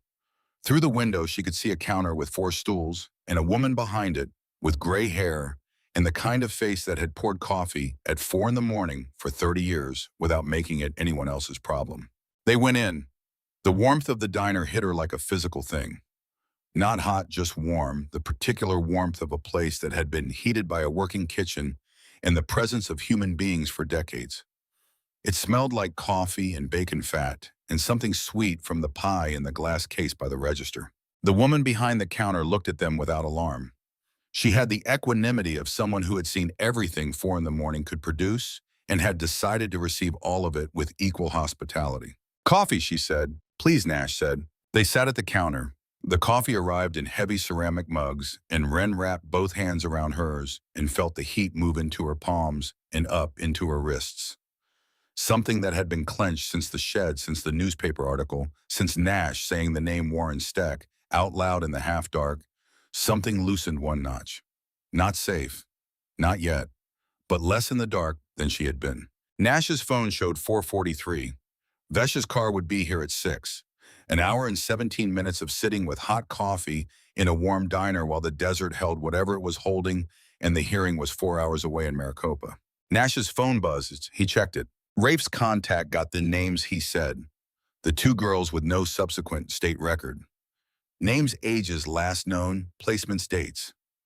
He handed her the phone. She read the names twice. 2 girls, 14 and 16, last recorded movement through the Steck Placement Agency. After that, nothing. The kind of nothing that was not administrative oversight, but something deliberate, something that required effort to produce. She handed the phone back. "Vesh needs those," she said. Rafe already forwarded them. She looked at the coffee. She looked at her hands. "Steck can't just lose the hearing," she said. "He needs to come apart completely. Because if he only loses the hearing, he still has the agency. He still has the contacts. He still has the reach, and he finds different girls." She looked at Nash. "That's what I'm going to say in there. All of it. Whatever Vesh needs to hear to make it stick." Nash was quiet for a long moment. Then he said Cole pickled well and seemed surprised he had said it and looked at his coffee. She almost smiled. She let herself almost smile, which was something she had been doing more of in the last 5 days than in the 8 months before them combined. The car arrived at 5:58. Dark blue anonymous, driven by a young woman with sharp eyes and a firm handshake, who introduced herself as Lena Pruitt, Vesh's paralegal. She had a folder on the back seat and a thermos of better coffee than the diner and the specific organizational energy of a person who had been up since 2 and was not going to let that slow anything down. Nash walked her to the car. He stopped at the door. "Nash," she said. He looked at her. "Thank you for the 8 miles. He nodded once. He had his hands in his jacket pockets, and his face was doing the thing where it was managing more than it was showing, and she let him have that. "Get to that courthouse," he said. She got in the car. She watched him in the side mirror as Lena pulled onto Main Street, watched him stand in the diner's parking lot with the first light of early morning beginning to separate the sky from the land, barely perceptible. Just a suggestion of a color that was not yet there. Watched him until the street turned and he was gone. She faced forward. The desert ran past on both sides of the highway, enormous and still, and holding its long inventory of everything that had ever passed through it, patient as it had always been, indifferent to whether any of this worked out or didn't. She was not afraid. She had been afraid before, and it had not stopped anything. She let the road carry her toward Maricopa. Nash had walked her to the edge of the diner parking lot, and she stood there for a moment before getting into Lena Pruitt's car and looked back at the town of Hendrix, 3 blocks of Main Street in the pre-dawn dark, the gas station sign dark, the hardware store sign dark, the red neon of Merle's buzzing its patient note into the cold air. She thought about what it meant to have a place you could walk toward. She had been walking toward things for 8 months, but they had all been the same thing away. Away from the group home in Tempe. Away from the cash register at the Calero grocery when the cashier's eyes stayed on her too long. Away from the white county vehicle on Route 87 when she saw it from 300 yards. Away had been her primary direction for a long time, and she had become very good at it, had built a whole competence around the practice of moving away from things, and the competence had kept her alive. But here was Lena Pruitt's car, and through the windshield was Maricopa, which was toward the courthouse and Vesh and Cole and whatever was going to happen in 2.5 hours in a family courtroom with worn carpet and practical chairs. Towards she thought was a different kind of movement. She was not certain she had the musculature for it yet, not at full capacity. But she had been building toward muscle in the shed over 5 days, had been learning the particular physical sensation of moving in the direction of something rather than away from it, and she thought that muscle newly formed and not entirely trusted would hold for today. It would have to. She got in the car. The road to Maricopa ran south and east through desert that was doing what Arizona desert did in the blue-gray hour before sunrise, which was make itself enormous. The scale of it always registered differently in motion. When she was on foot, the desert was manageable, human-scaled, broken into the specific distances of a journey that the legs could comprehend. From a car, it was a different thing entirely. It was the land that predated everything and would post-date everything and was patient about both of these facts. She watched it go past and she thought about her mother. She thought about the specific texture of June Calloway's particular courage. It had not been the loud kind, not the kind that announced itself.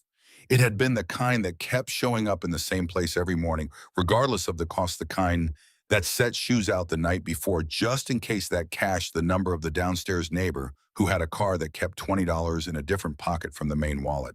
The courage of someone who had learned to plan for the things she hoped would not happen and was always ready when it did. Wren had inherited that. She had not always known she was inheriting it. She had sometimes resented the constant readiness, the perpetual state of almost leaving that had been the texture of her childhood. She had wanted at 14, at 15, for things to be still.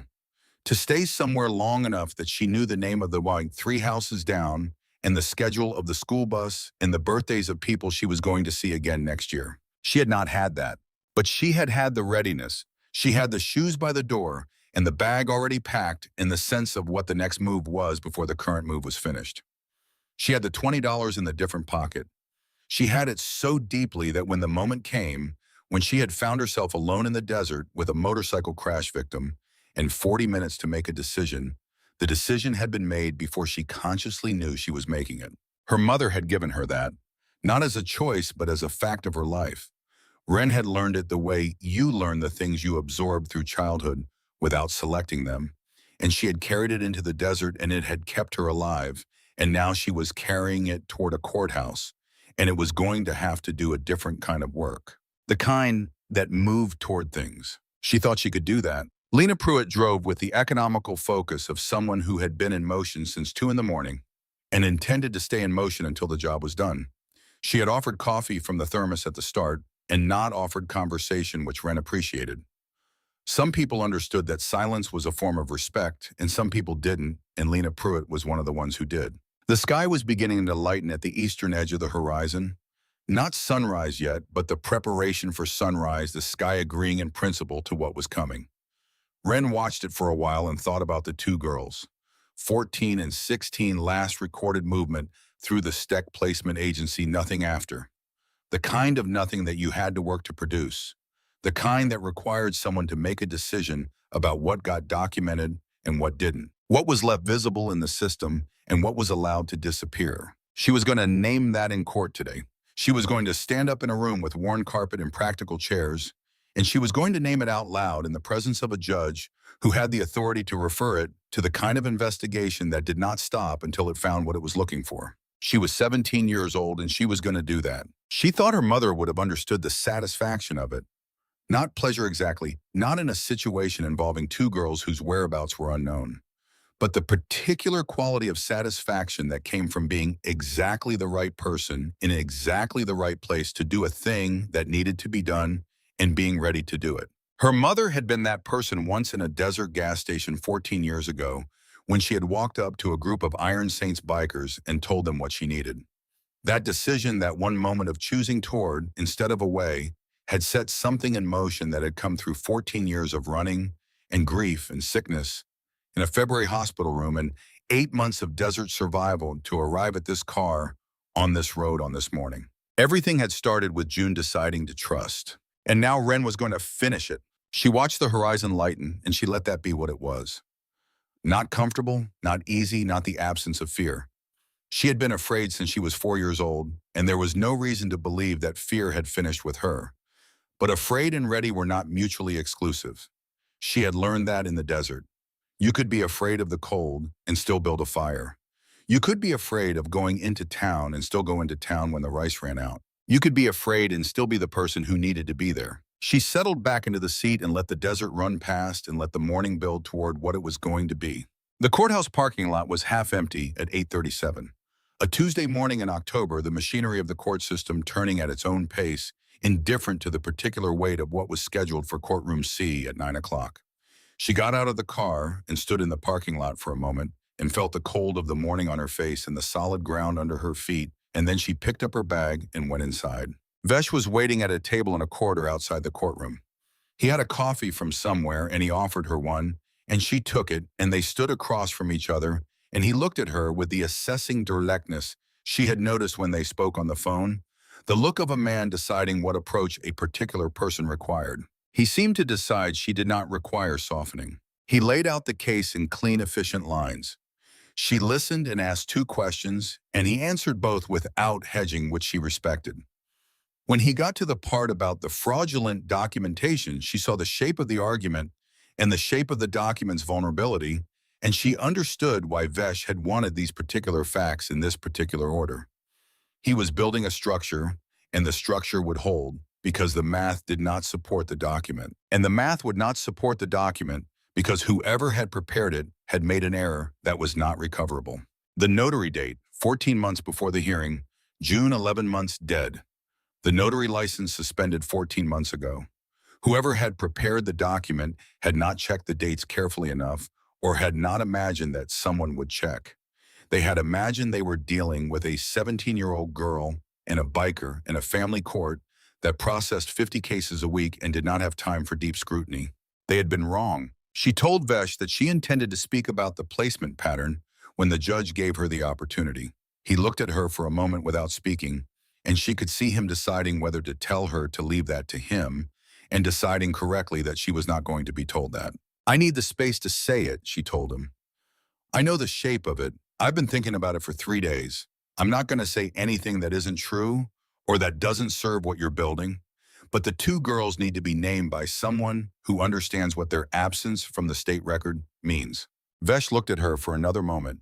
Then he nodded and said, "Don't editorialize. State the facts and the logical inference from the facts. The judge will do the rest." She understood. They were standing like that 2 people who had never met before this morning, sharing the specific focused energy of people about to walk into something when the courthouse door opened and Cole Hargrove came through it.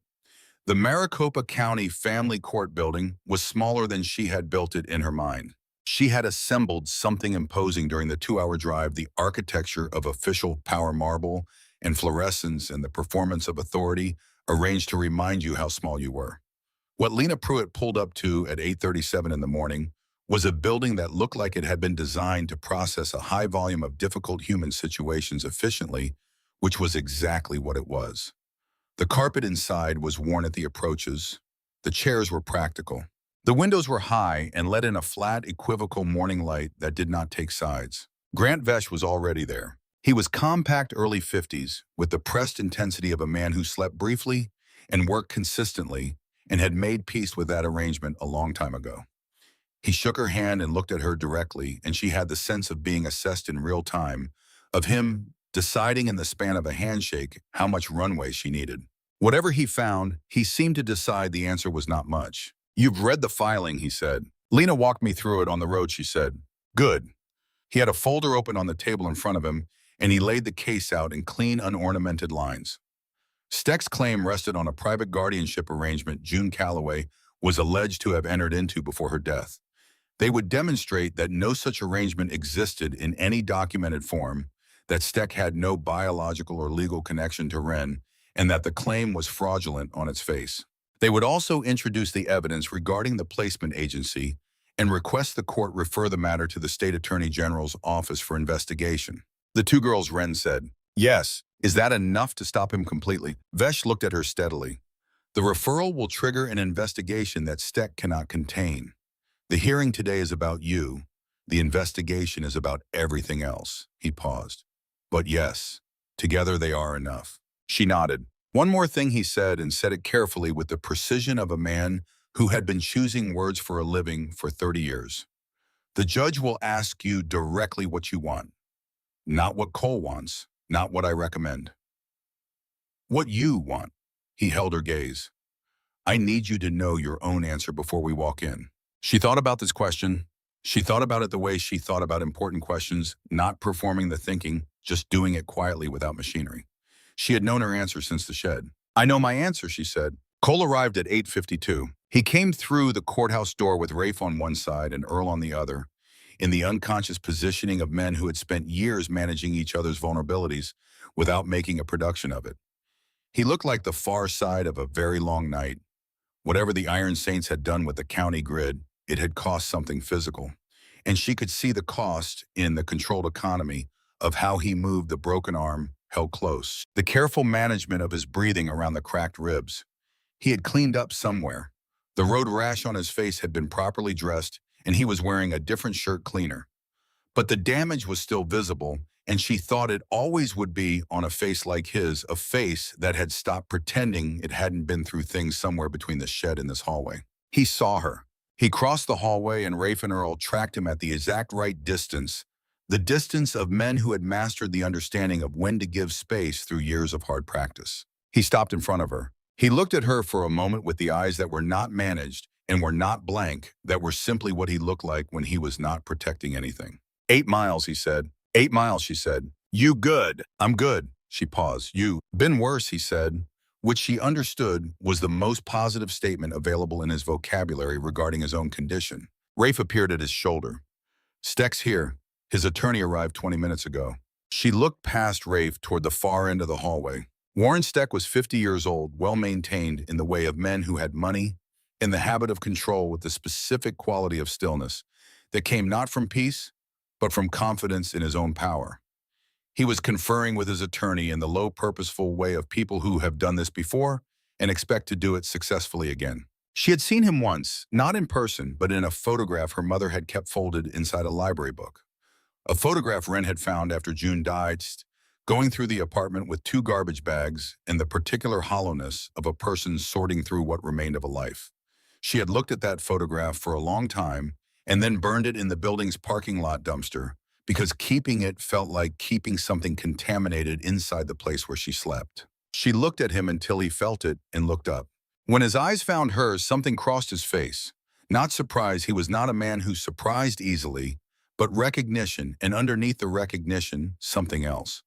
The specific discomfort of a predator who has located the thing he has been hunting and found that it has been facing him the whole time. She held his gaze for 3 full seconds. Then she looked away because she did not need anything more from that exchange, and she was not going to spend energy on him that she needed for other things. She looked at Cole. He had watched it. His jaw was tight. Hey, she said. He looked at her. I'm fine, she said. I need you to be fine too. He breathed in. He breathed out. The jaw loosened by 1 degree. Fine, he said. The hearing ran 2 hours and 11 minutes. Vesh was precise and unornamented in his presentation the way she had expected him to be.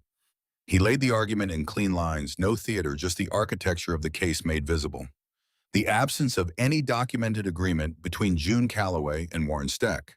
The absence of any biological or legal connection. The pattern of placements through Steck's agency. The 2 girls with no subsequent state record, whose names were now before the court and simultaneously before the Attorney General's office. Steck's attorney was good. She could acknowledge that with the detachment she had developed for things that required surviving rather than winning. He was technically fluent and had clearly been in family court before and worked the language of the system the way someone worked a tool they had used for years. He challenged the relevance of the agency evidence.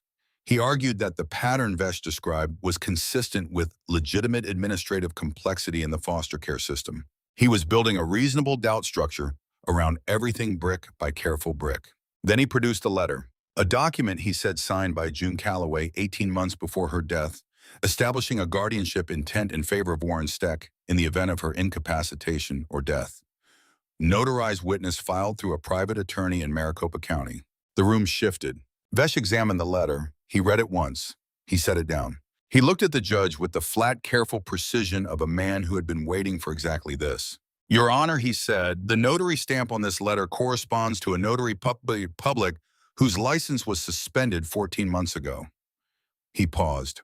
June Calloway died 11 months ago. Another pause. The math does not support the document. The room went very quiet. Steck's attorney asked for a recess. The judge denied it. When the judge asked Wren to speak, she stood up. She stood up and she said what was true. She said it without performance and without apology and without the particular careful management she had applied to her voice for 8 months in the desert because she was done managing.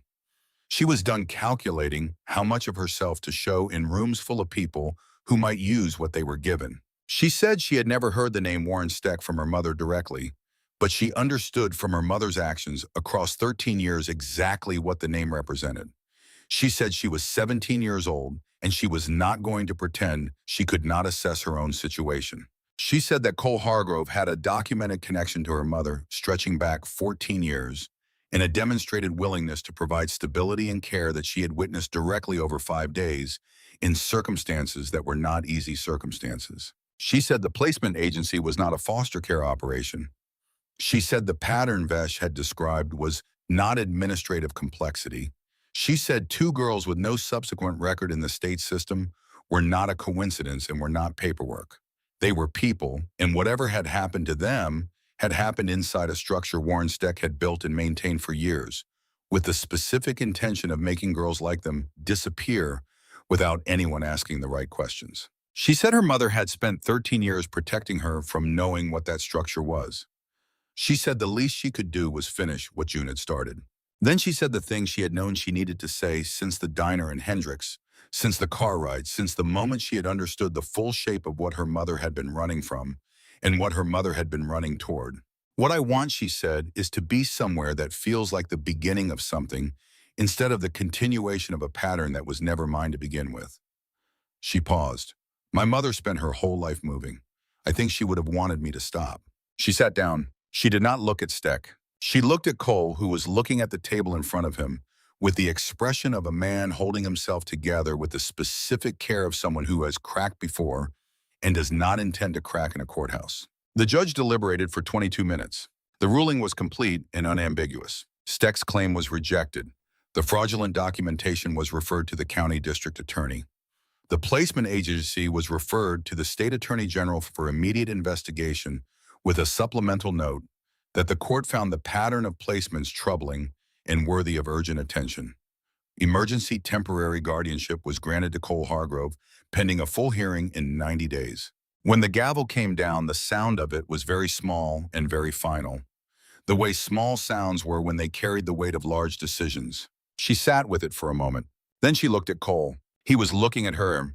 He had one hand flat on the table, and his jaw was doing the thing, and his eyes were doing the thing, the overcrowded opposite of vacancy, and he was, she understood, trying very hard not to say something that would break the operational focus of the moment.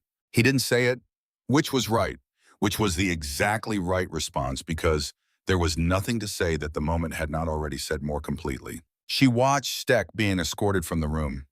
He walked with the careful steadiness of a man containing damage, a man who had expected to walk out of this room with something he had built over years and was instead walking out with nothing, with less than nothing, with the specific weight of things that were now in motion that could not be stopped. She thought about the photograph her mother had kept inside a library book.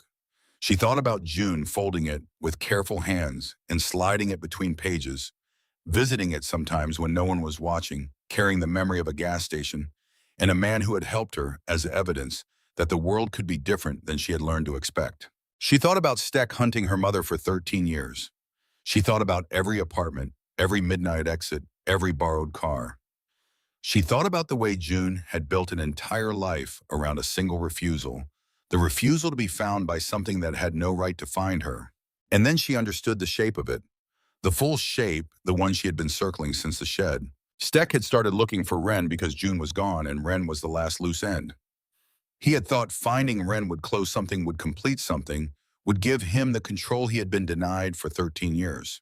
He had activated his legal machinery in his county contacts, in his search grid, and he had pointed all of it at a shed 300 yards off Route 87. But the searching itself had brought him here.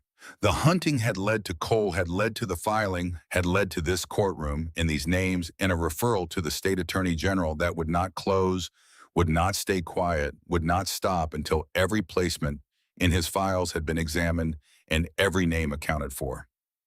His own pursuit had destroyed him. June Calloway, who had never stopped running, who had burned herself down to the wick running, had done the one thing that mattered. She had bought enough time. She had kept Wren hidden long enough for the world to change, for the loose end Steck was hunting to become the instrument of his own unraveling. The two girls whose names were now in an investigator's file.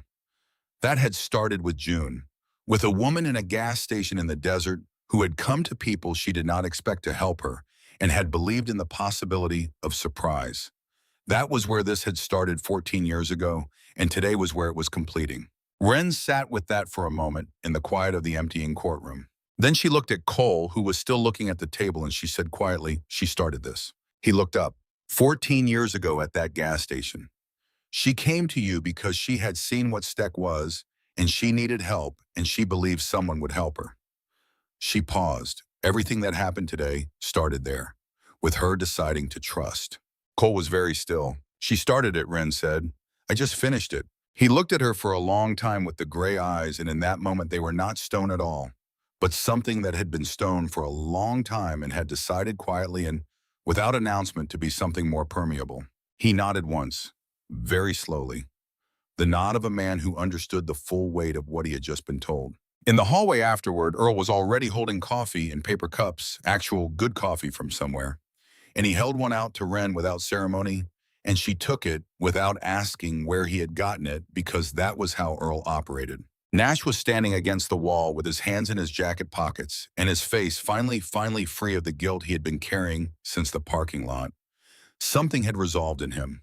She could see it in the way he stood lighter by the weight of whatever he had been carrying. "All right," Earl said. "Yeah," she said. "Good," he said, and went back to his coffee, which was exactly the right amount of ceremony for the occasion. Rafe put his phone away and looked at Cole. Something moved between them that she was not meant to intercept but caught anyway. The look of two men who had known each other through things that had no short summary, the specific look of a loyalty that did not need to be announced because it had been proven too many times to require announcement. "Club," Cole said. "Club is fine," Rafe said. "There will be a conversation, but the club is fine." Cole nodded once. "Earl wants a vote," Rafe said. He said it without looking at Wren, which she understood was deliberate, giving her the option to receive the information without pressure attached. "Associate membership." "What does that mean?" she said. "Means the club acknowledges you as family," Earl said from beside his coffee. "No obligation attached.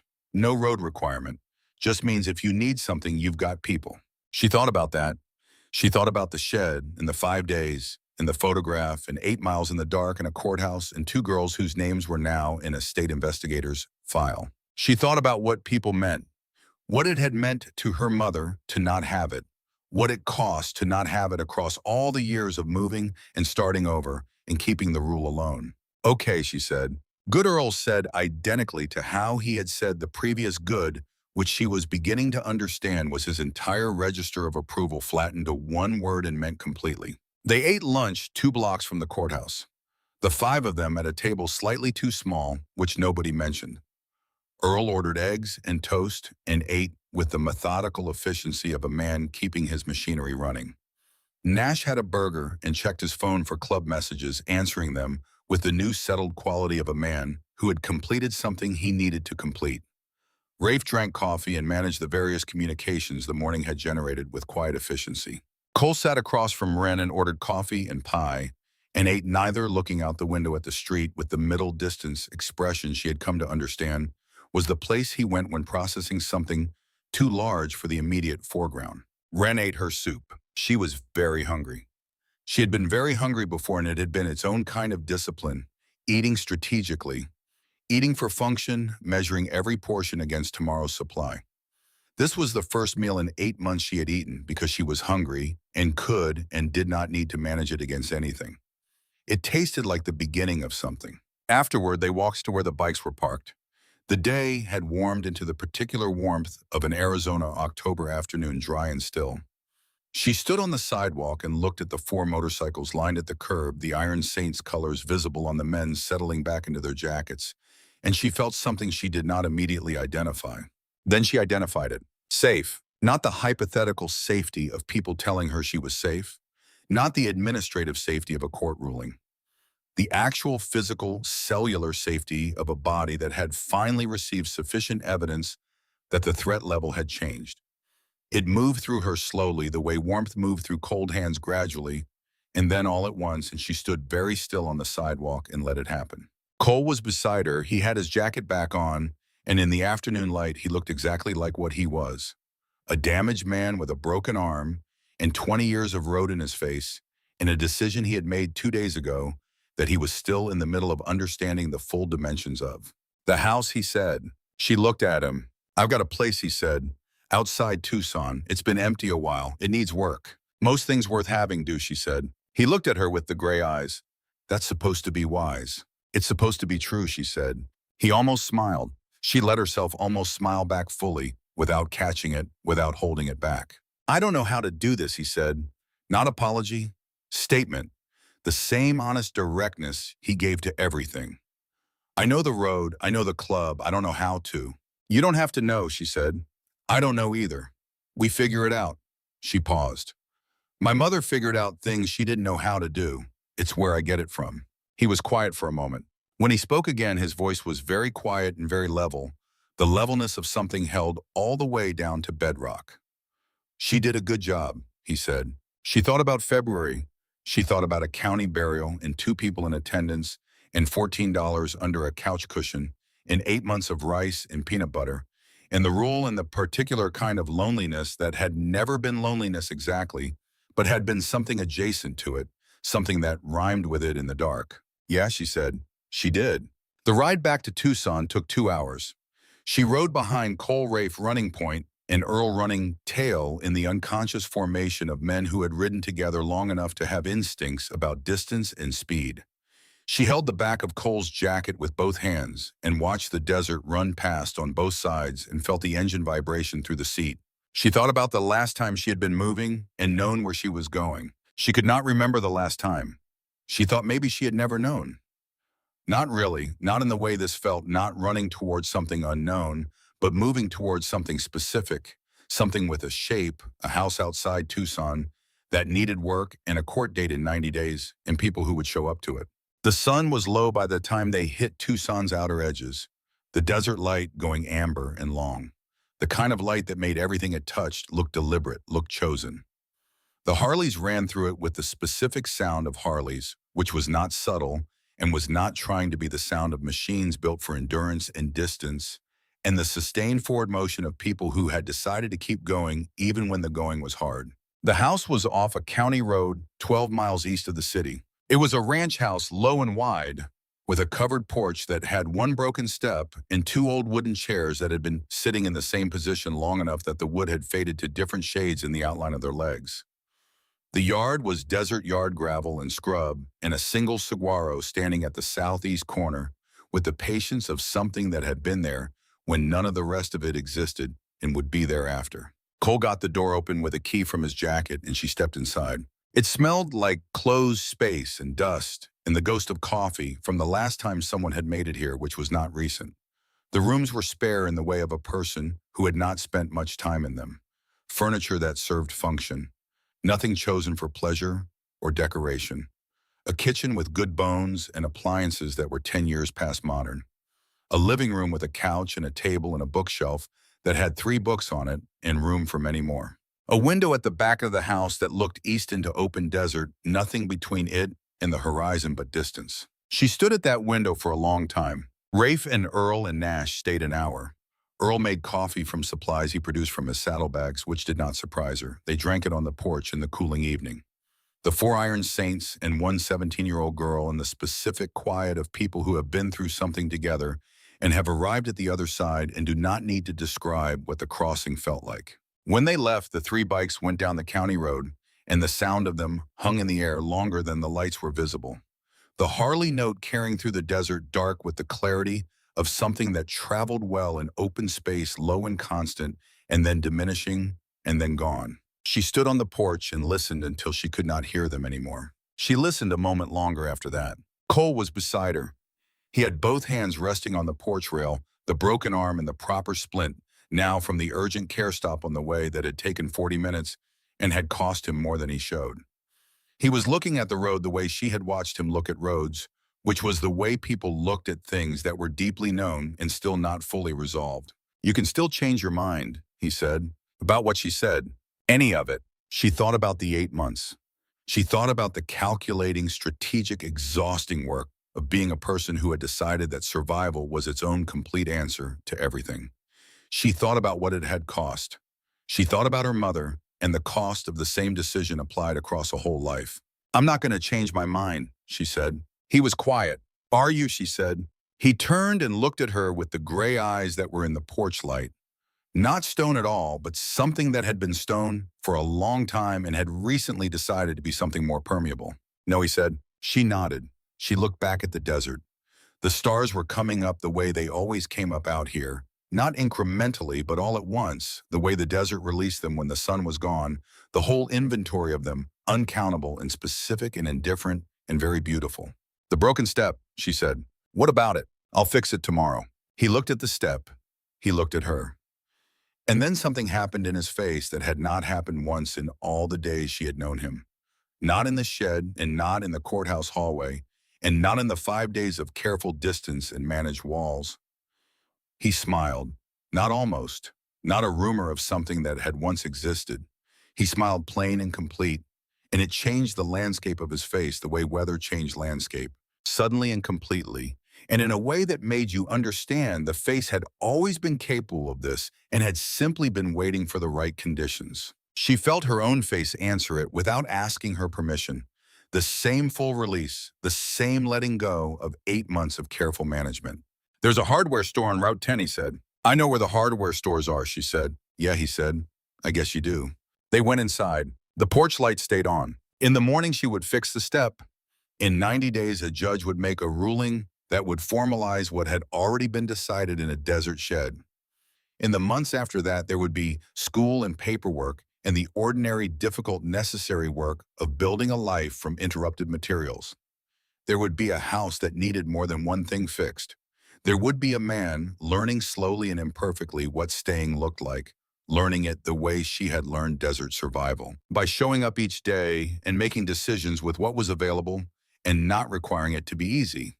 There would be the investigation in what it found and the specific permanent justice of 2 girls, whose names were now in records that would not lose them again. 2 girls she had never met whose names she had read on a phone screen at 4 in the morning in a diner in Hendricks while her hands were finally warm. Whatever had happened to them, whatever the investigation would surface, they would not be invisible anymore. They would be documented and real and looked for by people whose job it was to look. Her mother had started that. June Calloway, who had run twice in the dark with her daughter in her arms and her shoes already in hand and no plan except the sustained refusal to let the thing find them, who had burned down to the wick keeping them hidden and had died in February on a bright, ordinary Tuesday that had no business carrying that much weight with 2 people at her funeral and a social worker checking her phone. June had started it and had not been able to finish it, and Wren had finished it for her in a family courtroom in Maricopa County with a fraudulent notary stamp and 2 names and a judge who had used the word urgent and had meant it. She stood at the back window of the house and looked east into the dark land and thought about her mother.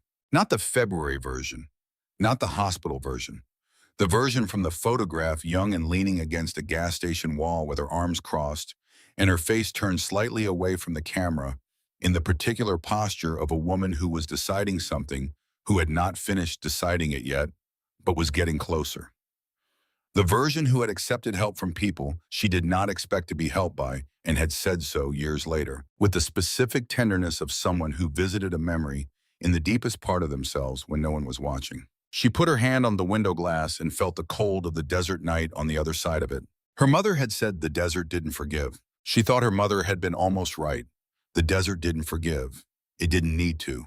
It just held things. It held them the way it held the saguaro at the corner of the yard, the scrub brush, and the cold stars and the long history of everything that had passed through it. Patient and uncritical and present, in the way that things which had existed for millions of years were present simply and completely, without requiring that anything placed inside them be easy or explained or resolved in any way except the way it actually resolved. She had survived 8 months in this desert on that principle. She understood now it held for other things too. Cole was in the kitchen. She could hear him moving the particular careful movements of a man managing a broken arm and cracked ribs in a space that was becoming slowly and imperfectly, and without announcement, something other than empty. She could hear the sound of water running and a cabinet opening and the small, ordinary sounds of a person occupying a house that had been waiting a long time for someone to occupy it. She stayed at the window a moment longer. Outside the saguaro at the southeast corner stood its watch without commentary. The stars completed their long, slow inventory. The desert did what the desert had always done, which was hold everything placed inside it without judgment, without requiring that any of it be easy, without asking anything in return, except that you show up and keep your eyes open and pay attention to what was actually there. She had been paying attention for 8 months. She intended to keep paying attention. She took her hand off the window glass and turned from the desert and walked toward the sound of someone moving in the kitchen, and behind her, the porch light stayed on, and the stars kept their patient count, and the night held everything inside it still and enormous and indifferent and present, the way it always had been, the way it always would be long past any of this, and holding it all the same. The afternoon light was long by the time they reached the house. She had been in motion since before dawn, and her body had registered this, the accumulated weight of all those miles and hours and the specific heaviness of her legs, and the way her shoulders had started to carry themselves slightly lower than usual. She did not mention it. She stood in the living room and looked at the bookshelf with its 3 books and its room for many more. 3 books, she thought, and all that space waiting. She crossed to the shelf and looked at the titles. A road atlas for the western states, probably 30 years old. A field guide to desert plants, the kind that had been handled enough that the spine had gone soft. A novel paperback, the cover worn to illegibility along the top edge. She pulled the novel out and looked at the title.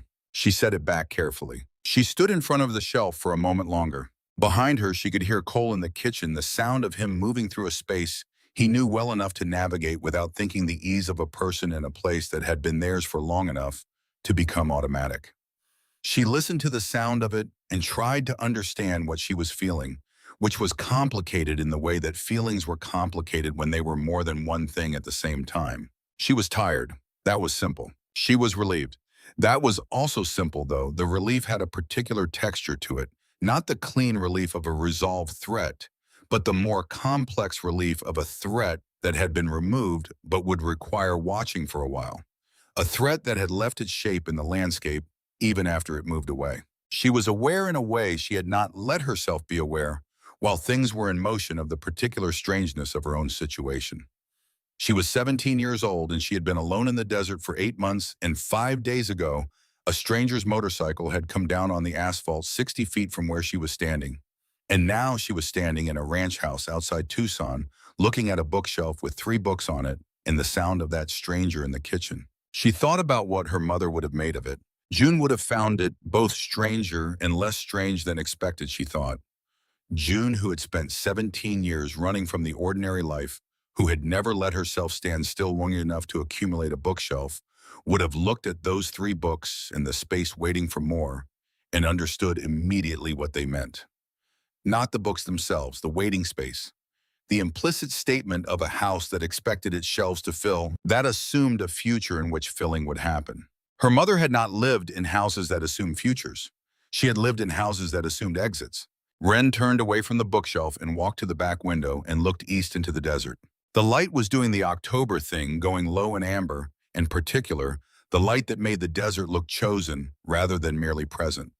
The saguaro at the southeast corner cast a long shadow across the gravel yard. The scrub was still and dry, and the color of patience. She put her hand on the glass and felt the warmth of the day still held in it. The sun's stored warmth conducting itself through the pane into her palm, and she thought about all the days she had stood in the desert itself and felt the sun on her skin as something that could kill her if she was not careful. Warmth that required management rather than welcome. This warmth required nothing. She let it be what it was. There would be times she thought to learn the difference. To learn the thousand small recalibrations that came from not being in survival mode, from having shelter that was hers and food that did not need to be rationed, and a door that locked from the inside. These recalibrations did not happen overnight. She knew that. She had watched enough people try to make the adjustments too fast and fail. But they happened, she thought. Given enough time and enough of the ordinary, they happened. Rafe would check in. She knew this from the way he had looked at her in the courthouse hallway, the brief assessing glance that was not concern exactly, but was something in that neighborhood. The look of a man who had added her to the list of things he kept track of. Earl would bring food. This was not a prediction, but a certainty, as certain as the desert holding its temperature after dark, as certain as the saguaro at the corner not moving in the night wind. Earl fed people. It was how he operated. Nash would ask how things were going in the sideways manner of someone still learning how to ask. She would probably tell him more than she intended to because he had the quality of someone who received information without using it as leverage. And she had not met many people like that in 17 years.